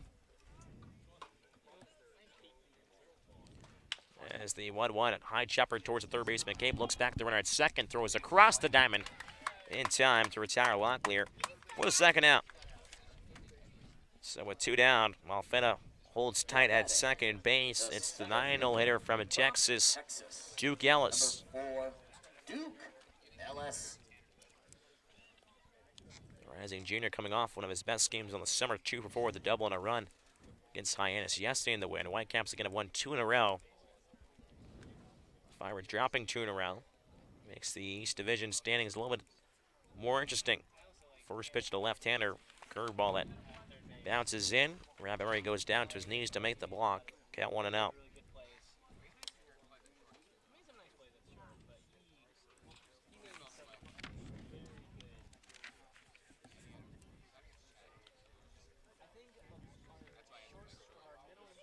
Escada looks back, the runner at second base, fires as the 1-0 pitch is sliced down the third base side, foul over the Whitecaps bullpen. Count a ball and a strike.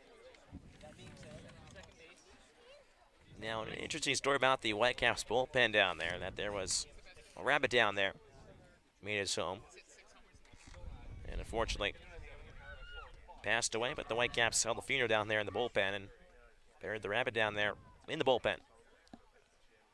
The 1-1 pitch. Jack swing going around as Ellis got a ball on 2 strikes. Got 1 ball and 2 strikes here on Ellis. Christian Malfetta over at second base with 2 down. Escada trying to end it right here. Glances back towards second, fires towards zone, the 1-2.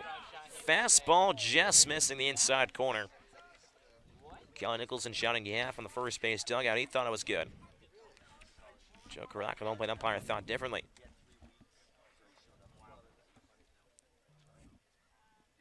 Two balls and 2 strikes to count. Escada comes set. Glances back towards second once more. 2-2. Fastball up and in as Emery jumps up to make the catch. Count runs full at 3-2.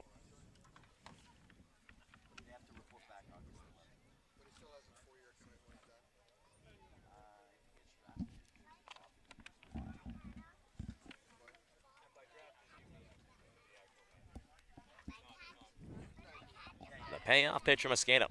Fastball lined right at the shortstop. Tanner Murray makes the catch and takes away a base hit and RBI from Dugalis, just like Tyler Hartman did in the last half inning. So after 4, it's the Firebirds and the Whitecaps tied up at 3. Take a look at some of the season clips from so far in this season. We'll step aside, listen to Firebirds baseball on the Birds Broadcast Network. 1-1 from Eater. Curveball is corked out towards right center field. Hurtubise is on the run, makes a dive out there. Did he make the catch? Yes, he did.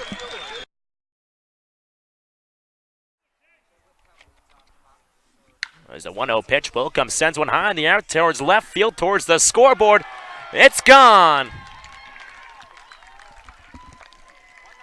And the Firebirds are back on the board here in Game 2. We can call this Firebirds team a solo home run machine because that's all they do too.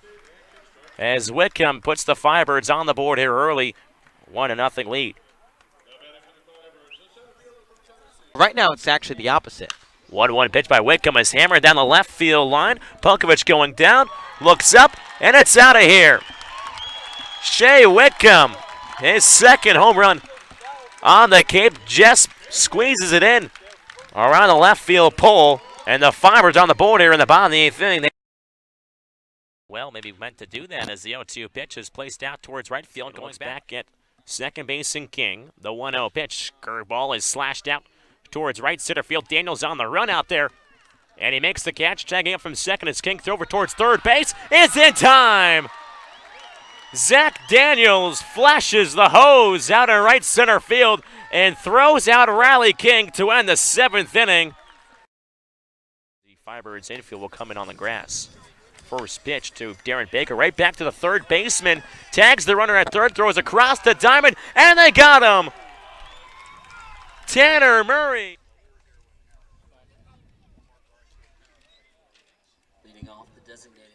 Away half of the 5th inning at Stony Brook Field in Brewster, Massachusetts.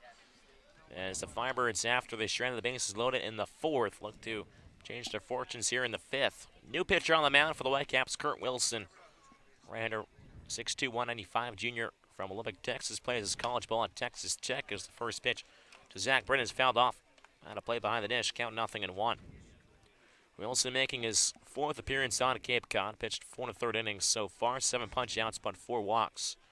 He is a two-way player as well, 3 for 9 at the dish so far for the Whitecaps. The 0-1. Fastball is missiled in there at the belt for strike 2, 0-2. Wilson last pitch back against Falmouth on the 22nd earlier this week. Went 2 strunnings, just walked 2 and struck out 4. 0-2 from the right-hander. Fastball tails out off the outside edge, count 1-2. Zach Britton, who got the Firebirds on the board, and not only the run column, but they column as well. 2-run blast in the 3rd inning, delivered the Firebirds' first base hit. The 1-2. Curveball foul, tipped in the mitt of Malfetta for strike 3. Britton goes down swinging for the first out here in the 5th. Now batting, the left fielder from Bentley. So with 1 down here in the top of the 5th inning, it's a 3-3 ball game from Stony Brook Field. Nobody aboard for the Firebirds. It's Max Triani, the outfielder from Bentley. Righty-righty matchup. First pitch from the right-hander. Fastball that misses too low for ball one.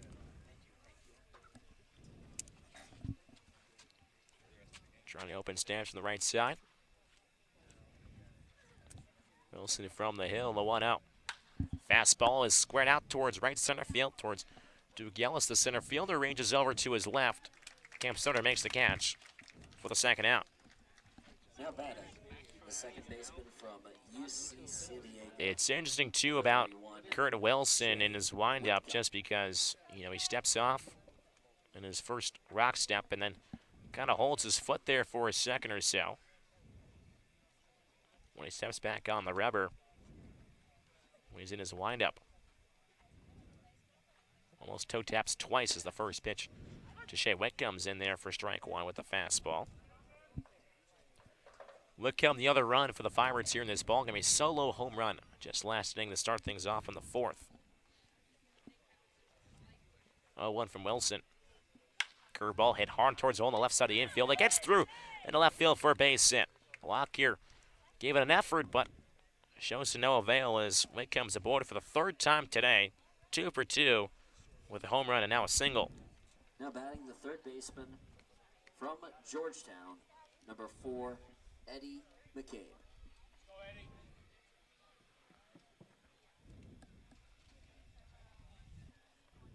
So runner at first base with 2 down here in the top of the fifth inning, 3-3 ball game.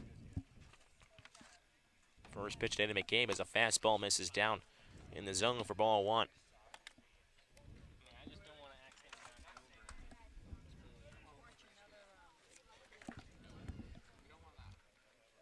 Wilson trying to work around now the 2-out single from Whitcomb. As he comes set just above the letters, a 1-out. Fastball pumped by with McCabe. Got a ball and a strike. McCabe so far struck out in the second, singled. He was straight in on third in the fourth. Getting the Firebirds to the bases loaded last inning. And could not scratch across a run besides the Whitcomb home run to start out the inning. The 1-1. Fastball in the dirt. Mofetta with a good block behind the dish. Count 2 balls and 1 strike. Whitcomb over at first base with 2 down. 3-3 ball game here in the top of the fifth.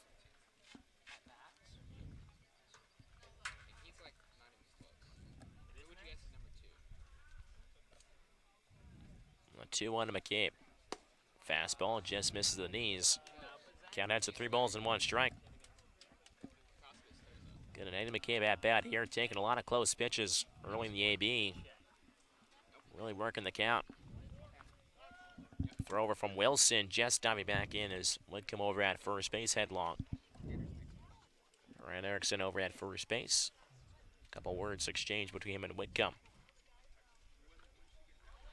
Moving out towards left center now. Priest is picked up later in this ball game as a 3-1 to McCabe. Fastball comes up and in and hits McCabe on the elbow. They'll take ball 4.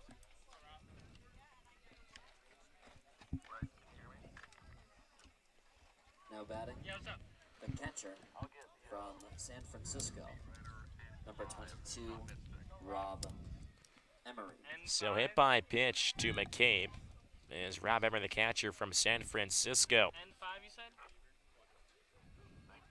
Now moves some dirt around from the right side. Yes, you're getting an N5? N5. Right, when do you want to do bird bites?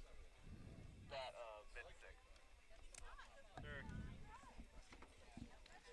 Whitcomb over at second base, now McCabe over at first with 2 down. As the Firebirds once again have a runner in scoring position with 2 outs.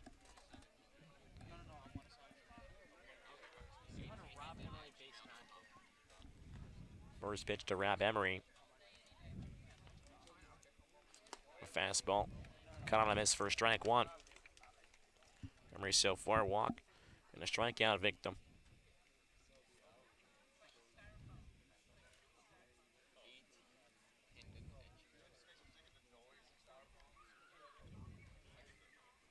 Birds once again trying to take this lead after trailing 3-0. They tied it up at 3. Once again, another opportunity. As the 0-1. Fastball misses low and out. Ball on a strike.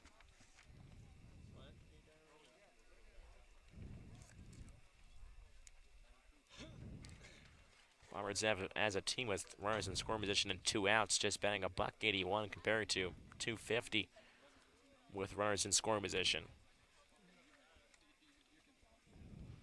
The 1-1. Fastball check, swing, throw back towards first base. Gets past the first baseman, Collette down the right field line. Waving around third, coming towards home is Wickham. The throw is not in time. And the Firebirds have taken the lead here in the 5th inning after a miscue. Between a snap throw down towards first, Wickham turns on the Jets, comes around a score, dives in head first. There's a throw just a hair too late. Firebirds now lead 4-3 here in the 5th. A ball that did not have to be thrown by Christian Malfetta at all. There's 2 outs in the inning, nowhere for either runner to go. Just get the batter at the plate and get out of the jam, but instead sails one down the right side, allowing Shea Whitcomb, who made a very heads-up slide to the plate, slid on the far side of the bag towards the third base side, making it difficult for Malfetta to come back and tag. 2-1 fastball misses low and outside. Count 3 balls and a strike on Emery now. McCabe over at second at base. Firebirds 4, Whitecaps 3.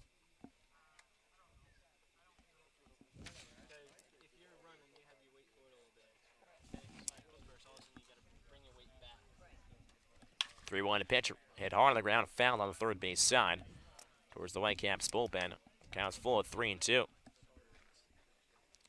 So now with the 1 run in, Emery's just trying to extend this lead now for the Firebirds. Again, they trailed 3-0 after the first inning. They scored 2 in the 3rd, 1 in the 4th, and now 1 here in the 5th.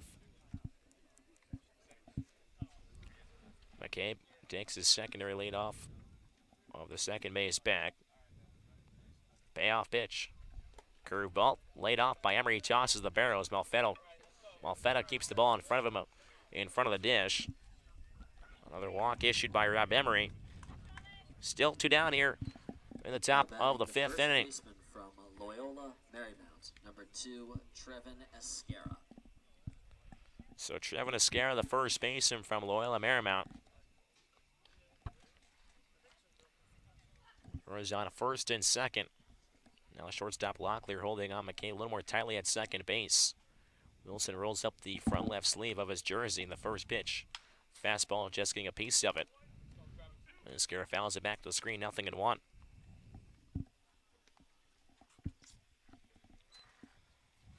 Oddly enough, there's no one in the on-deck circle at the moment for the Orleans Firebirds. And now someone emerges. It's Julio Marcano. Looks like my pinch hit for the Birds. If Marcano can get a shot. As the 0-1. Fastball to Esquera, just bounced out of play over the netting on the third base side. Count 0-2. Esquera singled in the 4th with an infield bunt. Again, Julio Marcano on deck for the Firebirds as a pinch hitter. Been a hot bat at the plate for the Birds. Wilson glances in towards Malfetta, the catcher, comes set, but time is called by Esquera after the long pause on the hill.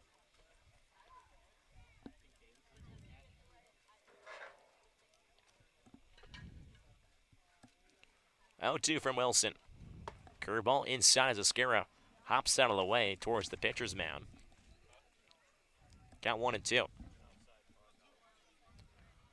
McCabe over at second base after hit by a pitch. Emery over at first after a walk. Firebirds 4 runs, 5 hits, no errors. Whitecaps 3 runs, 4 hits, and 1 error. The scoreboard reads in the left field. Wilson trying to work out of the jam here.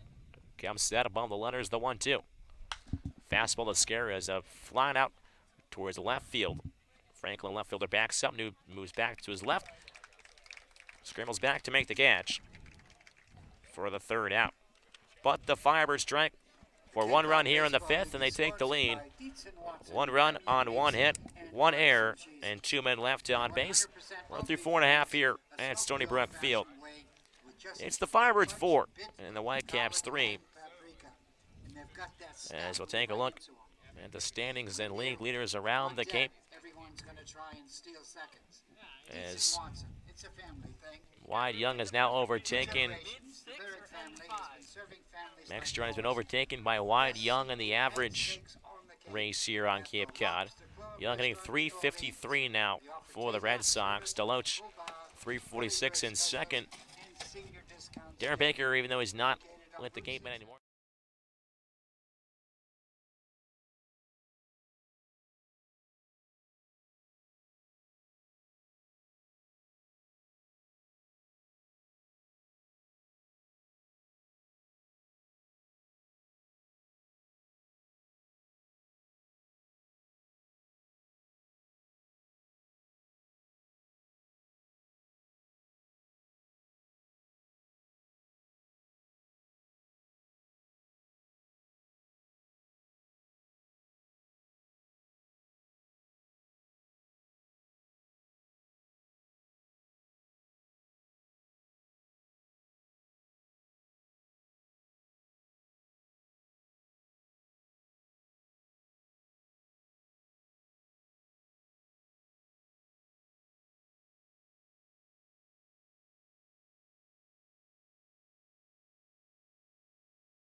Another one of the Volunteers out of Tennessee takes the mound for the Firebirds. 2-0 on the year with a 3.50 ERA, making his 13th appearance. Has pitched 18 innings, struck out 19 hitters, but has walked 10 as well. So Esqueda's afternoon is done. He goes 4 innings, 4 hits, 3 runs, 3 earned, 2 walks, and 4 punch-outs. Number 29, Brett Auerbach. Close the line on him. And open a new one from Chase Wallace.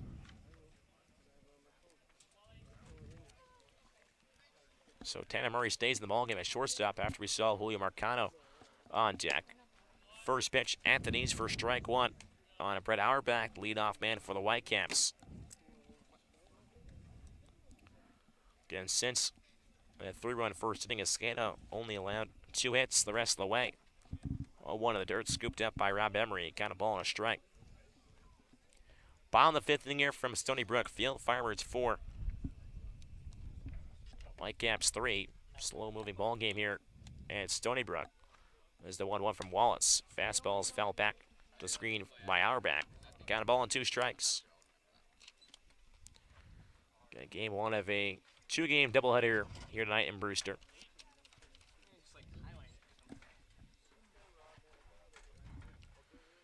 As Wallace comes set on the mound from the windup. Gets the side. Kicks and deals the 1-2. Aussie pitch a high chopper over towards the shortstop. Tanner Murray charges in, throw son of on to first base. Scooped up by Esquera in time to retire the ever dangerous Brett Auerbach for the first out. Now batting, the left fielder from Michigan. So Murray makes a nice play over at shortstop. Franklin. And brings up the left fielder from Michigan, Jesse Franklin.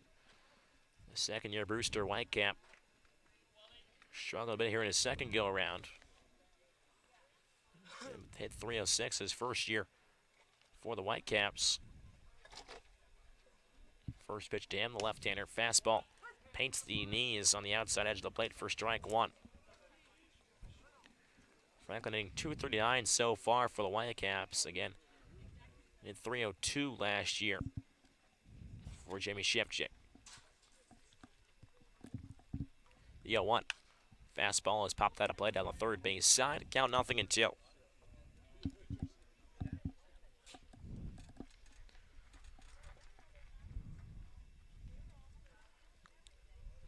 Whitecaps 3 runs came off the bat of TJ Collette in the first.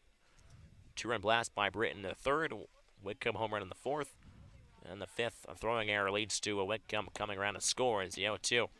Austin misses down and in. Count a ball on 2 strikes. Wallace, a guy whose fastball is touched in the low to mid-90s, throws in the extra junk as well to keep the hitter off balance. Opens the black glove up to his face, the 1-2. Fastball, a high chopper over the mound, up towards the middle. Backhanded by Wickham, throw on to first, not in time. Infield single work by Jesse Franklin, who hustles and muscles down the line. Not an easy play for Wickham. Makes a pretty good play on it. Yeah, it was not an easy play and bobbled the baseball as well, which gave Franklin a chance to beat it out. But just a Baltimore chop, if you will, right in front of the plate. High arcing over the mound, not giving Wickham a chance despite the charge. Well, that ball could have been a pop-up almost. How high that ball got. As Tyler Gentry, the right fielder, digs in for the Whitecaps from the right side. Right around first base, one down here in the bottom of the 5th. First pitch from Chase Wallace, showing bunt, bunts it up the third base side as a hook foul. McCabe backhands it quickly before it skips back over. McCabe was playing back on the grass as Gentry tried to bunt one behind his back.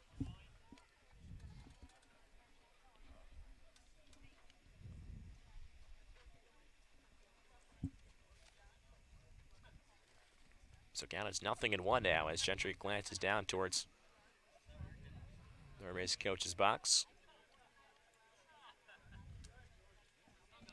Wallace comes set, gets the sign he wants. Wallace turns over towards first base to check on Franklin over there. He dives back in safely head first. Wickham and Murray, the middle infielders, playing up the middle here. Double play depth with one down. 0-1. Fastball perfectly placed at the knees for strike 2. 0-2 the count on Tyler Gentry. Sun continues to shine here at Stony Brook Field. Wind picks up a little bit more, going out towards the left field corner. Nice Cape Cod breeze here on a Saturday afternoon as the 0-2 in the dirt gets behind the catcher Emery. Able to block enough of it to keep Franklin over at first base.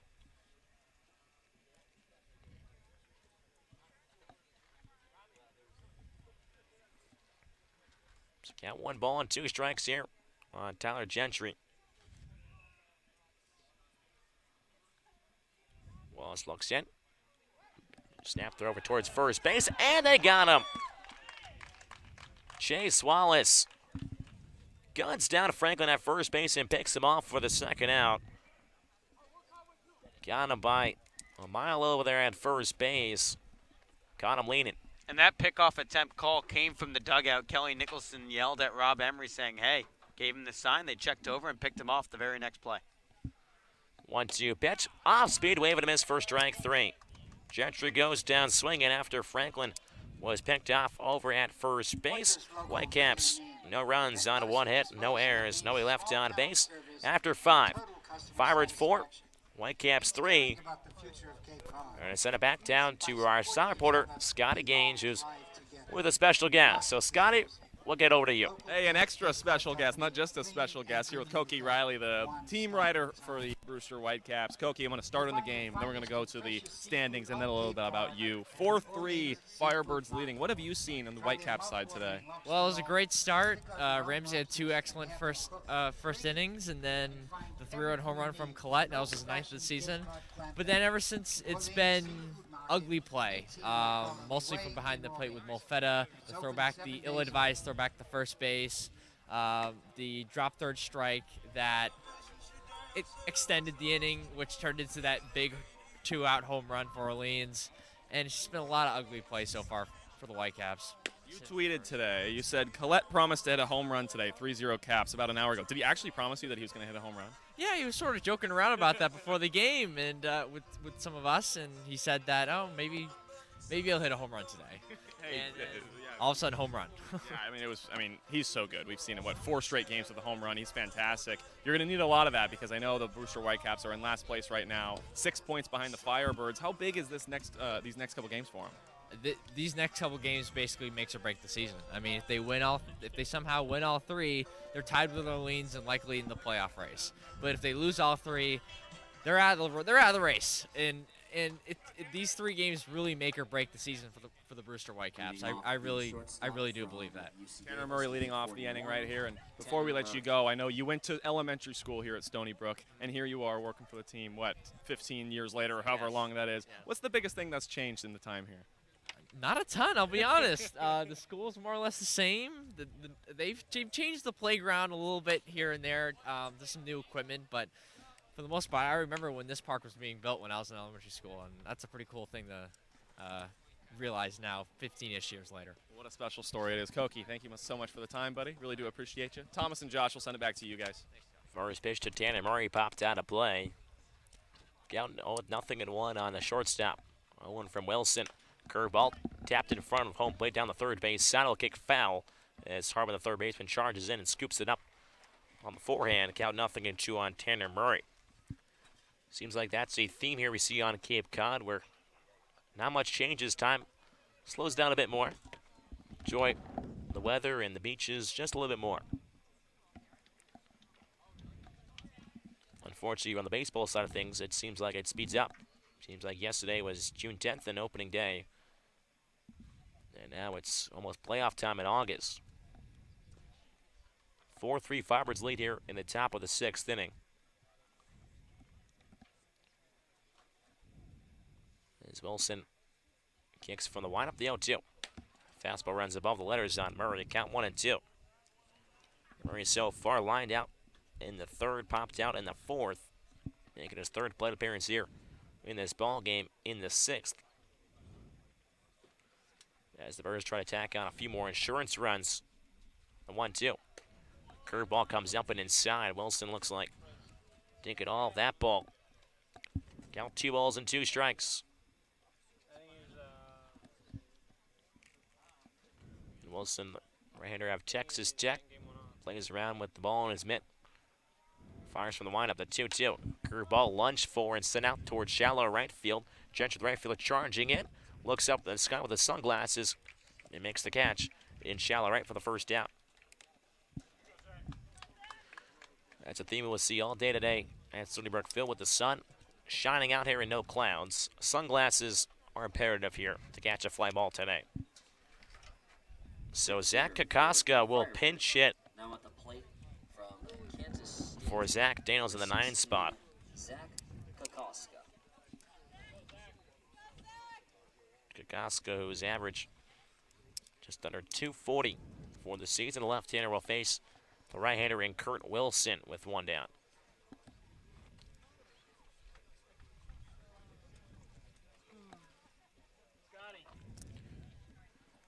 As Wilson steps back on the hill.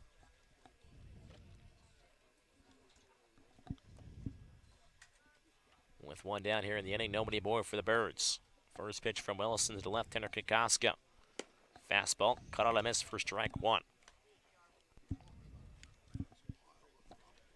Scotty. What are you doing for bird bites mid-6? Kokoska waves it back towards Wilson, the 0-1. Off speed once again, cut out a miss for strike 2, 0-2.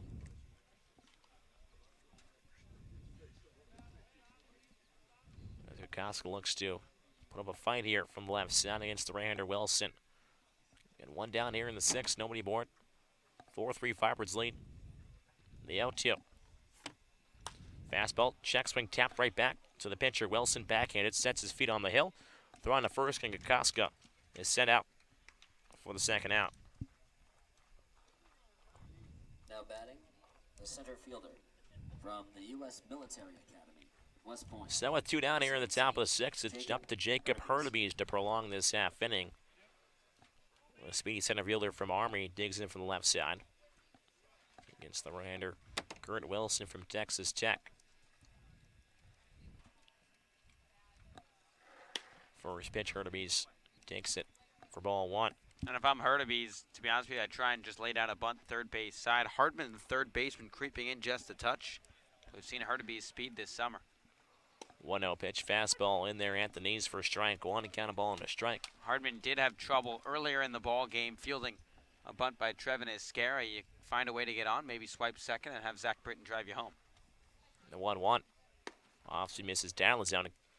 Count 2 balls and 1 strike.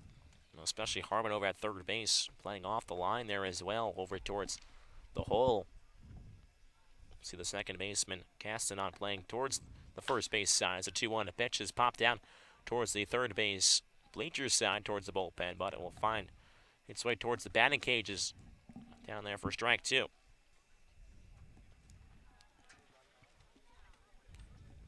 Count 2 balls and 2 strikes to count on Hurtubise. He kicks up some dust from the left side.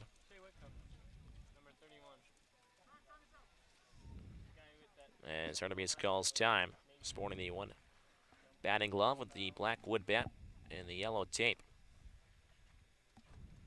A 2-2. Curveball just tapped behind the dish towards the screen towards us. Count 2 balls and 2 strikes on Hurtubise. Again, 2 down, nobody aboard here for the Birds in the top of the 6th inning. They sport a 1-run lead.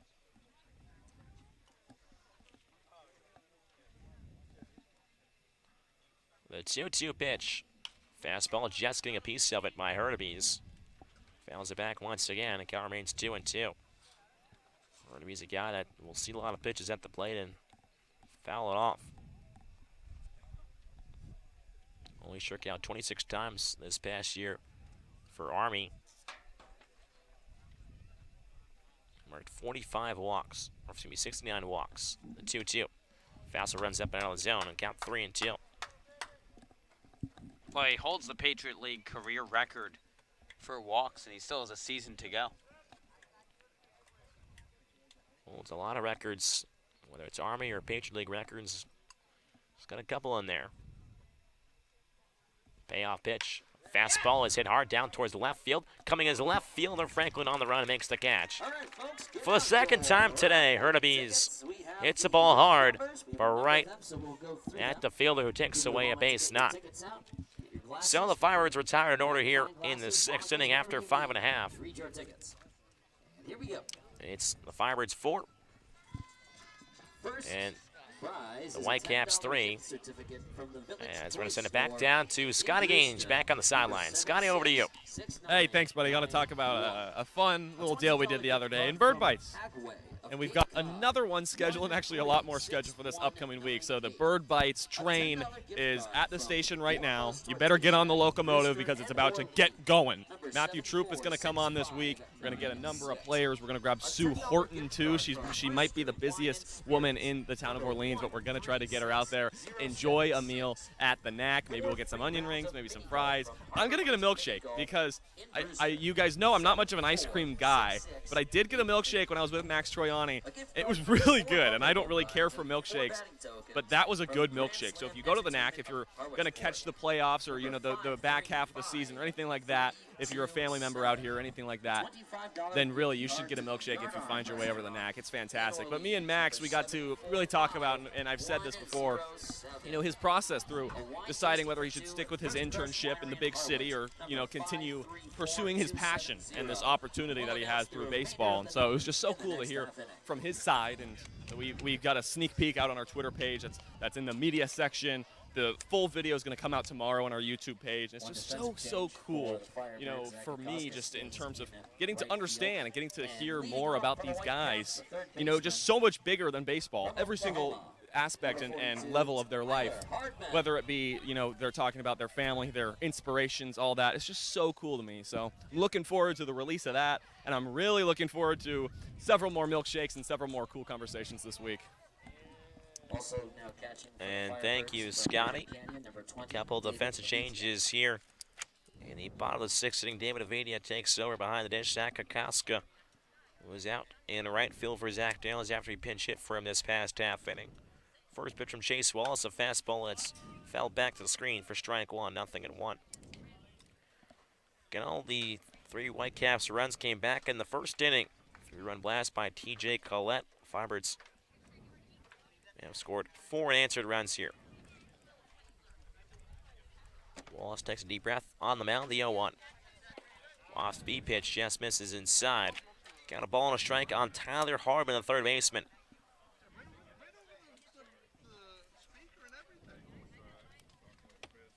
Took out a base hit from Hurtubise. Hardman did early in the ball game. As the 1-1 pitch check swing, it's in at the knees anyway.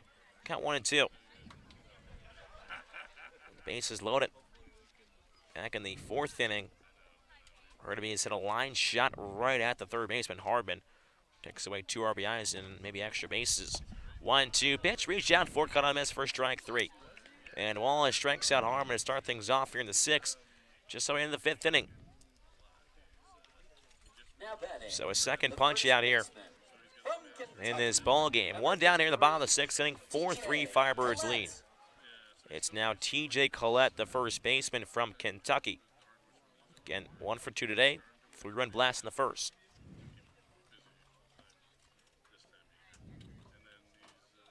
First pitch from Wallace, a fastball just misses outside for ball 1. So a pair of SEC guys going out of here. Wallace out of Tennessee and Collette out of Kentucky. The 1-0. Fastball just missing inside. A count 2-0. Collette steps out for a second. Steps back into the left side. 2-0 from Wallace, a fastball that's popped up towards the Whitecaps dugout. Avita tosses the mask, gives it a look, as well as McCain, but it just bounces over the Whitecaps dugout on the third base side. Count 2 balls and 1 strike.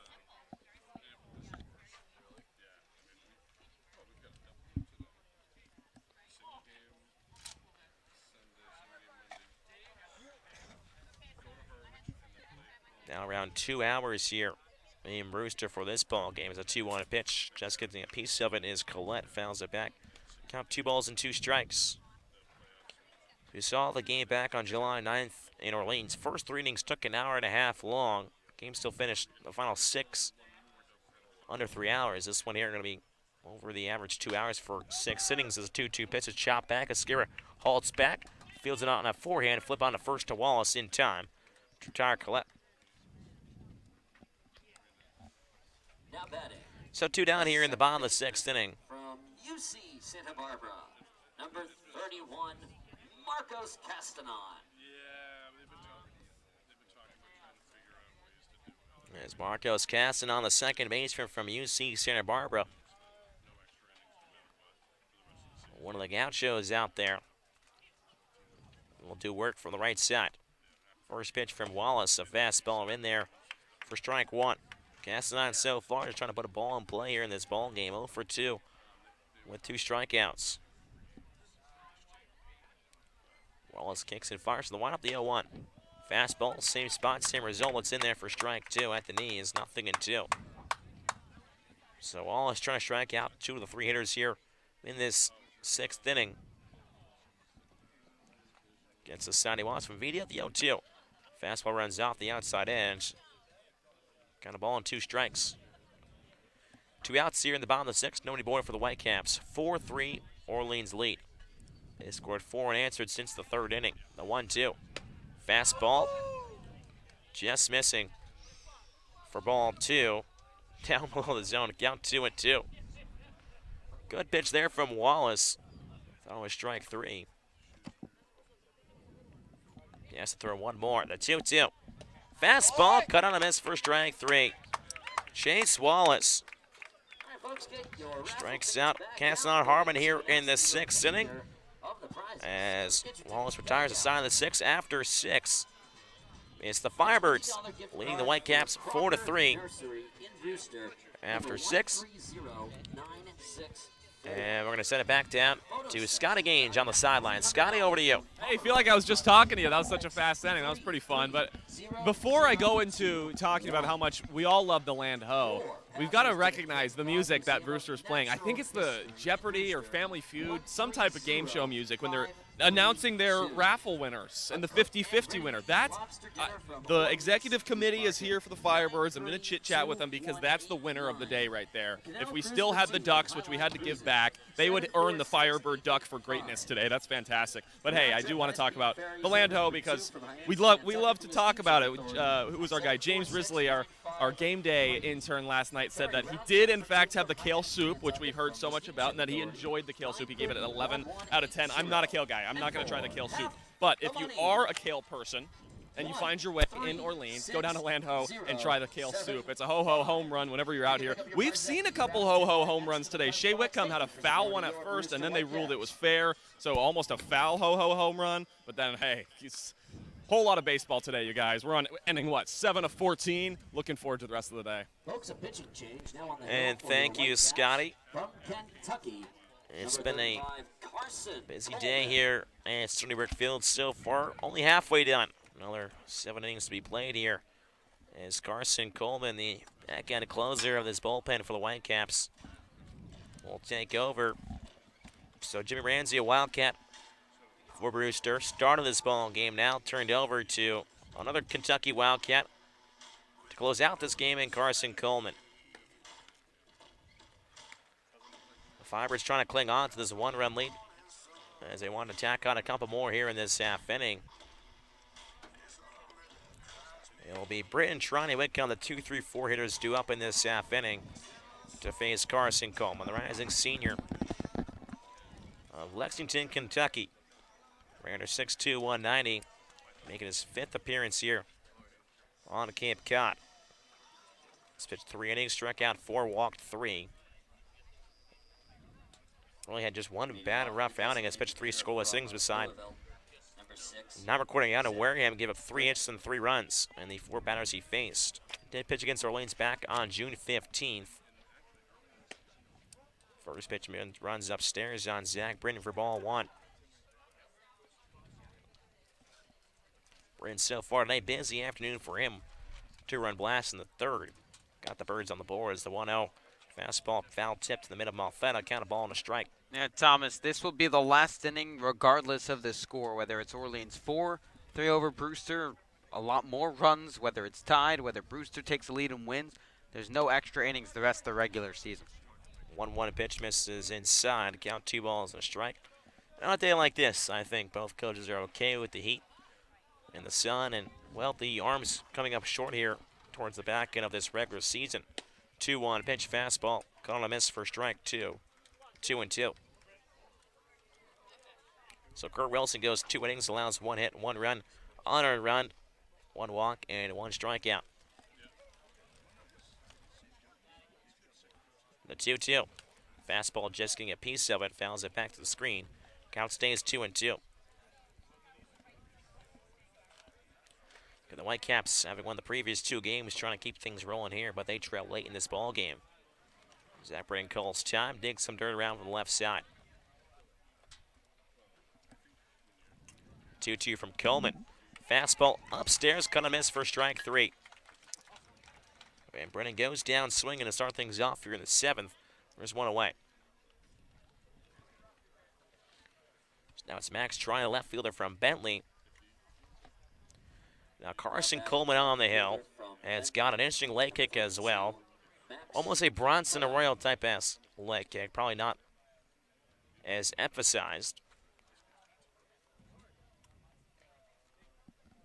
As the first pitch, Trani is fouled off the mask of Malfetta for strike 1.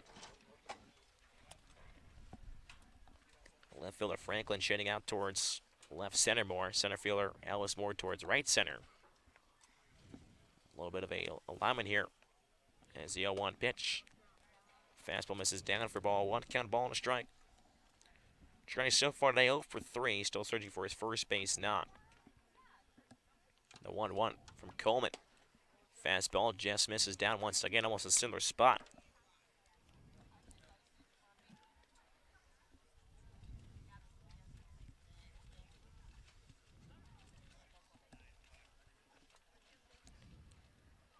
A 2-1 from Coleman. Fastball is flown out towards shallow left field. Heading out is a shortstop Locklear onto the outfield. Grass backtracks towards the gap and makes a catch for the 2nd out. So Coleman retires the first 2 Firebirds here in the top of the 7th.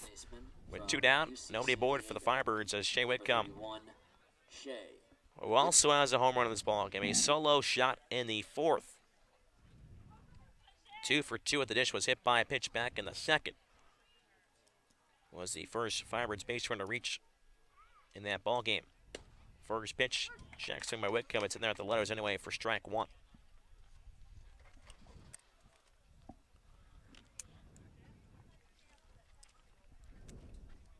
So Whitcomb holds the bat on home plate for a second. The 0-1 from Coleman. Fastball just misses down below the knees. Count a ball and a strike.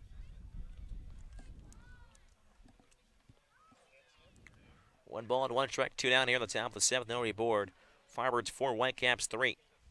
The 1-1. Fastball nubbed down the third base side. It gets past the glove of Harmon down the third base line for a base hit.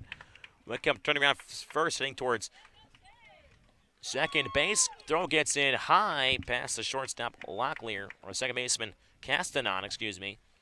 But backing up is Collette, the first baseman. It's the second extra base hit for Wickham in this ball game. He's now 3 for 3. Just need a triple shy of the cycle, but unless the Firebirds can bat around this half inning, we'll knock another chance at the dish. The third baseman from Norwalk, Connecticut, at Georgetown University, number 4, Eddie McCabe. So with 2 down here in the 7th, McCabe has an RBI opportunity. With Wickham over at second base, Coleman trying to work around the 2-out double. First pitch, McCabe, a fastball, a foul tip into Malfetta's mitt for strike 1.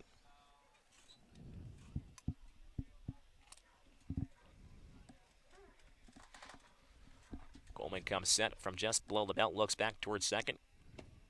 Fires towards someone's the 0-1. Bounces in as Malfetta scoops it up with the backhand. A count of ball and a strike. David Vita will be on deck if Firebirds can get him up. The 1-1. Fastball. Another wave and miss for strike 2. Got a ball and 2 strikes. Scotty, what are you grabbing post game?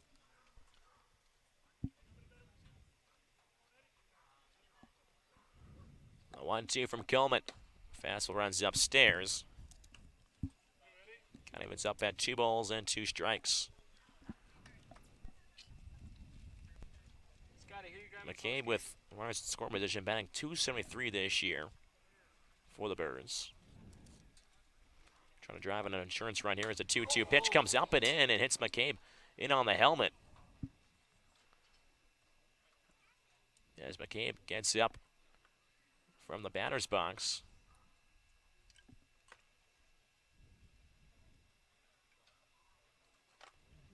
As Kelly Nicholson comes out. McCabe flashed a couple smiles.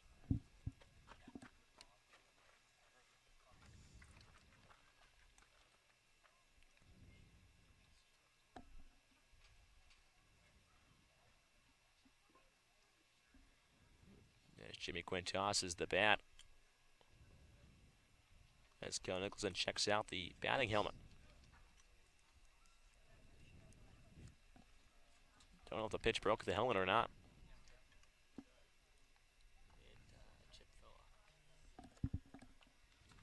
So McCabe will exit this ball game. Looks like they'll throw a pinch runner down there in Josh Zamora. So McCabe is hit by a pitch. Running for Orleans at first base from Nevada Reno, number 8. So Zamora over at first. Wickham over at second base. Runners on first and second. 2 down here. Batting the catcher, number 20 from Grand So it's David Avidia. Scotty, who you grabbing post game? Runners on first and second again. 2 down, a 4-3 Firebirds lead here at the top of the 7th. Coleman trying to regather himself here on the hill.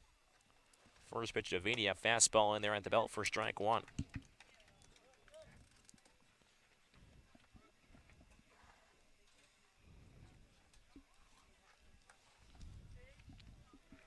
Coleman comes set, glances in towards Malfetta, the catcher, the 0-1. Fastball caught on a miss for strike 2. It's 0-2 on Avidia. Avidia steps down to the right side, takes a couple practice hacks.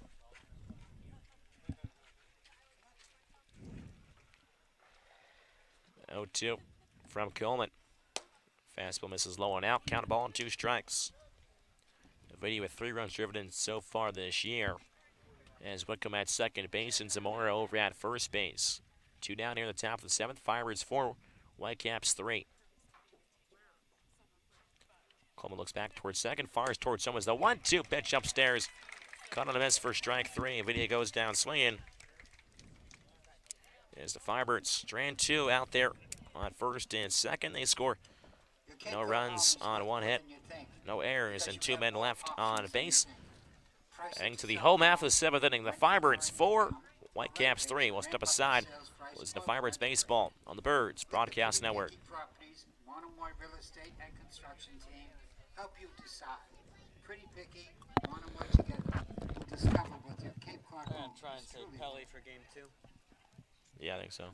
The Whitecaps salute and thank Body Zamora Strong gone to Fitness third. for its generous support Does, of our non-profit Cape Cod League baseball program. Since the game's only 7 innings, is it Skada in line for the win? Locations in Orleans Probably not, and because South I don't want to China. make someone sit in between this for like a 2 minute. Yeah, that makes sense. At the end of the game, when we can flush out when people aren't here and we move it back, that's fine, but not for that. I'm assuming you're taking Whitcomb?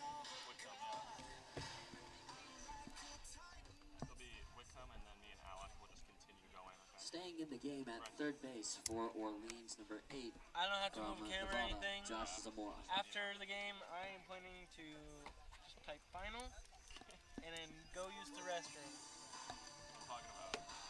I'm planning on going in the shade. That's also true. I'm And I'll be back down here to stop the stream whenever you're done. What? They're good. All right. Yeah, they are. They're really good here. All ready? Yeah.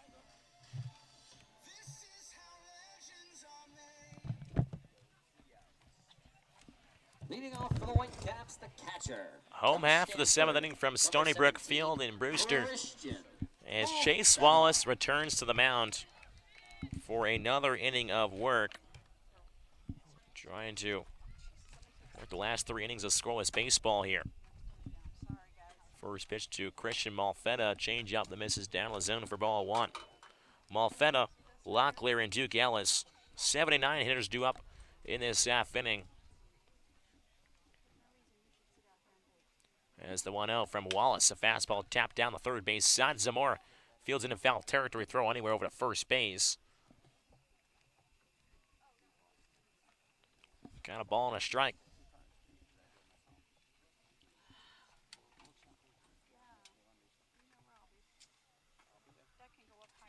Firebirds 4, Whitecaps 3 here. As Zamora enters into the ball game at third base.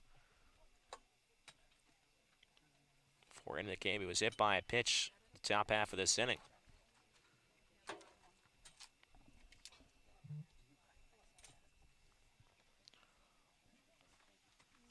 Thank you, Lisa. Wallace taps the glove, the 1-1. Fastball, bunt, showing bunt was Malfetta, taps it over towards the Firebirds dugout on the first base side. Count 1-2.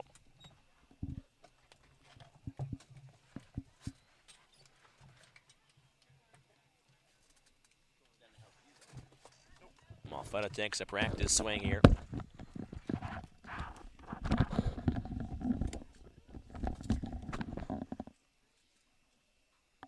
The 1-2 from Wallace. Fastball reach for just getting the edge of the barrel. Fouls it back just in front of us on the first base side. Count 1-2. So Wallace trying to retire Malfetta here. Got Whitecaps down to the final 3 outs here in this game, one of the doubleheader. Wallace takes a deep breath, the 1-2. Fastball clubbed up, chopped down the first base side, gloved in the air by Wallace, applies the tag down the first base line. And Malfetta is tagged out for the first out. So 1 unassisted, you don't see that very often in the scoreboard. Whitecaps on the plate from Arizona State, number 25, Gage Workman. So Gage Workman is a pinch hitter here, called upon by Jimmy Shevchik here in the 7th inning. Again, no extra innings will be played in the rest of the regular season. And the Cape League, according to the commissioner's office, trying to save some of the arms for the playoffs with all these rainouts, everything being backloaded here in this regular season.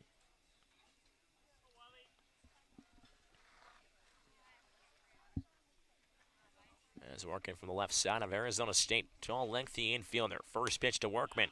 Fastball inside the corner for strike 1. Workman, a guy that hit almost 330 back at ASU this past season.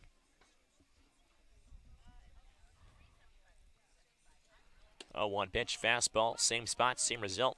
0-2 on the Workman. Workman, a rising junior switch hitter from the left side. Hitting .276 this year for the Whitecaps in the second go-around. And Brewster, 0-2 from Wallace. Fastball chopped right back to Wallace. Hits him off the back, turns and fires towards first base. And Workman is retired. So Wallace lost the cap. Looked like it might have hit him in on the hand.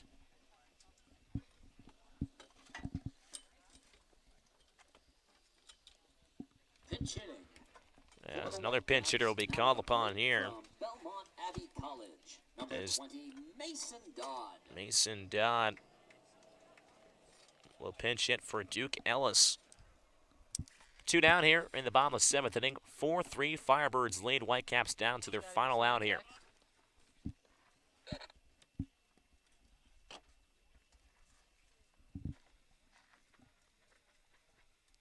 First pitch from Wallace to left-hander Dodd. Fastball swinging. Cut on a miss for strike one. So Jamie Shevchik trying to empty the bench here. Throwing all he can at the Firebirds, the right-hander Chase Wallace. He's been perfect so far. The 0-1. Change up just missing.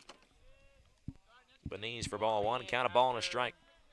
You know, the game I can step out and grab him so he doesn't walk away. The 1-1 from Wallace. Fastball right through. Mason Dodd count 1 ball and 2 strikes. Whitecaps down to the final strike here at Stony Brook Field. Bottom of the 7th, 2 outs, nobody on. Firebirds 4, Whitecaps 3. Wallace from the mound, kicks and fires the 1-2. Fastball, slow chopper towards the left side of the infield. Murray fields down, bobbles it, throw on to first. Escaro at the stretch, it's in time. So Chase Wallace comes on to throw 3 scoreless innings in relief for the Firebirds. After the Firebirds fell behind 3-0 on the TJ Collette home run in the first inning. They score 4 unanswered, 2 in the third, 1 in the fourth, and 1 in the fifth. Final score, Orleans 4, Whitecaps 3. 4 runs on 6 sets and no errors for the Firebirds. Whitecaps 3 runs, 5 hits, and 1 error for the Whitecaps. And for the Birds, just a little slow start early, but they, like the little engine that could, they came on towards the back end of that ball game to secure a victory over the Whitecaps after dropping 2 in a row, get back on track. A big win here at Stony Brook Field. As it always takes a little less pressure off the team that wins the first game, especially in Brewster's situation where currently in 5th place in the East. So Scotty Gange is waiting momentarily onside for Shea Whitcomb on the first base dugout side, and Chase Wallace as well. As Kevin Nicholson talks to the players, so we'll take a look around the Cape here in this ball game. Again, another doubleheader being played out in Falmouth. Commodores 4-2 lead over Bourne in the bottom of the 5th inning. Things are almost getting underway in YD. Again, 4:45 start time there for the Red Sox and the Mariners. And this game should start around 5 o'clock after 30 minutes from the end of game 1. As Scotty Gange is all set down with Shea Whitcomb. So, Scotty, we'll send it over to you. Thanks, buddy. Yeah, you just said it. The Birds baller of the game, Shea Whitcomb. Let's start with the home run that you hit a couple innings ago. It was the home run, and then they called it foul, and you kind of stood there. What was going through your head as you thought they were going to take a home run away from you? I don't know. Off the bat, I thought it was definitely fair, but it was. It did have some hook to it, and it was above the foul pole, and I just wasn't sure what the result was going to be. But thankfully, they straightened it out. So they really did. That tied the game 3-3, and then also to make it 4-3, you scored the winning run on a pass ball. Jamie Quinn sent you home. Coach Kelly Nicholson just gave him a round of applause in the team meeting, and what a great send that was. How much fun was that, going from second to home on a on a back pick to first base? Yeah, honestly, I wasn't prepared for it. I went to third, thought he was going to hold me up, and then he's like, keep going. I guess the first baseman didn't run out there, so yeah, that was a great read by him, and props to Chase for shutting it down after that. So. All right, I do have to ask you a major question. You're always so dirty, man. Every game, you're so dirty. Why? I'm sliding a lot. I don't know. I don't know what to tell you on that one. Well, it's fun to watch. I know you play hard. You know, down 3 runs, come back, score 4 unanswered runs in a 7-inning game to get this big win, especially with playoffs looming and standings like that. How much does that tell you about the Firebirds? It's definitely good news. I mean, I think if we win a few more, we'll have our playoff spot solidified. So hopefully we can just keep going. Well, thank you so much for the time. The Birds ball of the game. Congratulations to you. We're going to get a 1-2 switcheroo with Chase Wallace coming in. Shea Wickham, what a special day he had. And what a special day you had. Are you kidding me? 3 innings out of relief in a 1-run game. You got the save. How cool was that for you? What a special day, really, huh? Yeah, it was fun. You know, these guys played a great game. It was fun to watch. And the guy you just talked to, Shea, had an unbelievable day. You know, we just keep playing good, and we're going to have a long summer. We'll get like deep in the playoffs, so it's gonna be fun. Hey, it really was fun to watch you come out there. I know it was, a stressful game in the fact that these guys have some of the best hitters on the Cape League, and it's a 1-run game, and it was just so close the entire way through. For you specifically, what was working so well? Just pounding the zone, hitting your spots. Like you said, they have some of the best hitters on the Cape. You can't miss a spot. If you make a mistake, they'll make you pay for it. So honestly, just hitting your spots, keeping the ball down, and I feel like I did that pretty well today. You really did. And, the other day you told me how much competition means to you and how much you love to compete when you're playing the game. When you're out there and you're burning balls by guys and it's a 1-run game, how much fun was it for you? And just the blood was flowing so well. Yeah, it was. It's awesome. Competing out here in the best summer league in the nation. I mean, it doesn't get much better. Beautiful day here, not a cloud in the sky. Being around all these guys, it's awesome. I couldn't ask for anything better. What does that tell you about the Firebirds today? Down 3 runs, you guys score 4, you close things out, get 3 big innings out of the bullpen. Everybody was working well today. What does that tell you about this squad? We know how to play. Sometimes we start off a little slow. Bats don't come around until a little later. But when they do come around and the bats start, swinging it well, we're a hard club to beat. So. Really are. Congratulations to you. Great job today. Thanks so much. Chase Wallace, 3 innings out of the bullpen. We're going to keep things right here. Alec Hendon is going to move in here as a number of a breakdown. 4-3 final, 6 hits for the Firebirds, 5 hits for the Brewster Whitecaps. A 3-run homer by TJ Collette in the bottom of the first inning, and the Firebirds came back, Alec. They came back slowly but surely. 2-run homer by Zach Britton over the right field fence. A solo shot by Shea Wickham over the left field fence, and then as we just talking to Shea Wickham, the pass ball, he made his way from second to home on a back pick to first base. This said a lot about the Firebirds today. What a big win it was too, huh? This was huge. Falling behind 3-0 in the first inning is nothing any team wants to do, but the resiliency they showed, streamlined by Shea Whitcomb, who's on base 3 or 4 times today. I believe it was 4 times. He got 3 base hits, all for extra bases. Really, really good day for him. Isaac Escada, tough first inning, settled in to throw 3 scoreless, really settled in nicely, and then Chase Wallace, that was electric. He didn't allow any base runners. He was just exceptional, pounding the strike zone, getting strikeouts, as well as pitching to contact and getting ground balls. And it's a 4-3 win for the Birds and a huge win as they are now 8 points ahead of Brewster. Huge win. Huge win. Huge. Okay, yes, as you said, it was a 6-point cushion the Firebirds had. And with these 3 games against the Whitecaps, supposing, it did not happen, but if the Whitecaps won 2 today, 1 tomorrow, then it's tied in terms of points. Now the Firebirds have 8-point swing, but you mentioned Isaac Escada. He was fantastic. He gave up 3 runs in the first, but he comes back and he was competing like no other, especially when, in my favorite part of the game, after the 4th inning, he gets TJ Collette to ground out. He runs off the bullpen and just pumps his fist, screams, lets out a holler because he knew that was his day. He was done, and he did his job for the team. Tell me more about his really expertise on the mound today. Well, he definitely didn't have his A game. I bet if you ask him, he'd say the exact same thing. He was a little more erratic than we were used to seeing. And then TJ Collette, very good hitter. He had 8 home runs coming into the game today. He had his 9th. And sometimes good hitters are just going to beat you when you throw a pitch over the middle of the plate. And that's what happened there. Really settled in nicely, limited the base runners in his final 3 innings. Battling out here in the warm, sunny conditions, probably easier to wear down than more normal games out here in the Cape. But really, really big for Isaac to do his job and help his team win, and he picks up the W in the effort. Hey, 4:34 p.m. right now on the Cape. The First pitch scheduled for Game 2 today is at 5:05. Alec and I are going to keep things rolling here. I believe we're going to keep the same stream on the YouTube channel, so it's going to be about a 7-hour clip, which is just going to be a ridiculous amount in terms of data and all that. But a mention about Eddie McCabe and just peeked into the dugout. He looks fine. Looks like he's sitting up straight. He did get that scary inside pitch to his helmet. It hit all helmet. He got some little concussion protocol. That it seems all right. He's sitting down with all the guys, eating some snacks, just hanging out. So for now, from the outside looking in, everything looks just okay for Eddie McCabe, and scary moment for him for sure. But he's been playing really well the past couple of days, huh? Yeah, he's been an on-base machine. He got on base 3 times today, 2 hit by pitches. So I bet he wouldn't prefer that's how he's getting on base, but he's finding a way to help the teams. He does very good job defensively at third base. He's a shortstop playing third base, which is a luxury for all the pitchers and the Firebirds to have. And so when he brings the glove and when he's getting on base and helping the team, he got another hit today. It's just really good. It's impressive to see. I want to talk about Zach Britton and that 2-run homer. I mean, I think it was something that he's been waiting a couple of days for, and he just absolutely mashed that thing. The ball exited the, 315-foot fence out in right field, something like that, 350 or so, in about a second and a half. He hit that ball so hard it just peeked over because it really didn't get that much height in the air. It was just such a line drive. For him to get that hit, how big is that for him? It's big. He'd been slumping a little bit the last few games, but if you ask him, he's taken some called third strikes that he probably doesn't feel great about and things like that. So for him to get a ball that was absolutely, I would like to say, crushed. That was what that home run was. And he got the offense rolling. Big credit to Zach Daniels, who got on base on a drop third strike and stole a base and ended up scoring in that inning because that all happened with 2 outs. Yeah. And if he doesn't get on, and if Zach doesn't get that big hit there, it's probably not a Firebird win today.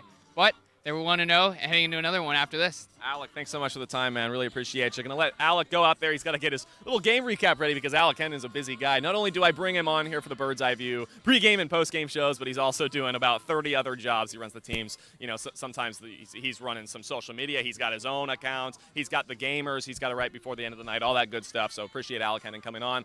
Going to keep it going here for a few moments, just kind of break down the game that really was here for Game 1 and the doubleheader dip here on a Sunday afternoon. Brewster scored 3 in the first inning by that 3-run homer by TJ Collette. That was shortly followed by a two-run bomb, as we just talked about, for Zach Britton to make things 3-2. A few innings later, Shea Whitcomb, the home run over the left field fence. That was just drooping foul, and it just made it over. The umpire actually called it foul. Originally, Shea Whitcomb was standing in between third base and home. As we've talked about it, he sprints around the bases when he hits home runs, so he was almost at home plate when they called it foul. A little bit of an awkward situation. Kelly Nicholson came out, talked to the home plate umpire, asked for help. He did get help. The home plate umpire overruled it as a home run to make things 3-3, a tie, which was huge for the Firebirds, of course, tying up the ball game. They then get the next 3 guys on base, load up the bases in that inning with 0 outs. A pop-out, a strikeout, and then a line-out. That ended the inning without the Firebirds getting the opportunity to go ahead in the game. So it stayed 3-3 until a few short innings later when Shea Whitcomb found his way back on base with another double. On second base, there was a back pick to first base by the catcher. The ball squibbed away. Shea Whitcomb made his way to third base. Jamie Quinn, a fantastic heads-up call by the third base coach. Jamie Quinn sent him home, and it was a close play at home plate. Shea Whitcomb dove head first, as we mentioned how he's always just so ridiculously dirty. Shea Whitcomb scored the 4th run of the game, and then it was time for Chase Wallace to shove, and oh boy did he. Chase Wallace, he went up there 3 innings out of the bullpen, shutout of course, did his thing, closed the game out, and got the Orleans Firebirds another win and a big-time win against the last-place team in the Eastern Division, the Brewster Whitecaps. Now that gives the Firebirds an 8-point cushion heading into the next couple of games for the Orleans Firebirds. So 8 points ahead, 4 teams out of the top 5. 4 teams out of the top 5 will make the playoffs in the Eastern Division, of course, in the Western Division, too. We've talked about it. The Western Division, the team that will be out is the Hyannis Harbor Hawks. A season 2 ridiculously and absolutely forget for the Hyannis Harbor Hawks. They got about 6 wins in their first 30 games for them, so every other team has clinched the playoffs. But, of course, in this division, it's still so very close. Harwich Mariners just 2 points behind the Orleans Firebirds. Now with that win, 4 points behind the Orleans Firebirds. As now, again, an 8-point cushion between the Brewster Whitecaps and the Orleans Firebirds. 2 more games between Brewster and Orleans. One of them today, again, first pitch at 5:05. The next one tomorrow, tomorrow at 5:30. That's going to be at Eldridge Park, a Sunday night battle, which will be very exciting. One of the last home games of the regular season for the Orleans Firebirds. So, again, 8 points ahead are the Firebirds. 4-3 win and a really, really big one to start off this doubleheader. We're going to take a short break here. First pitch at 5:05. For our producer, Bryce Johnson, our broadcasters, Josh White and Thomas Cinzarella, our team writer, Mr. Alec Hendon. I'm Scotty Gange saying, hey, we'll see you in just about 30 minutes here at Brewster.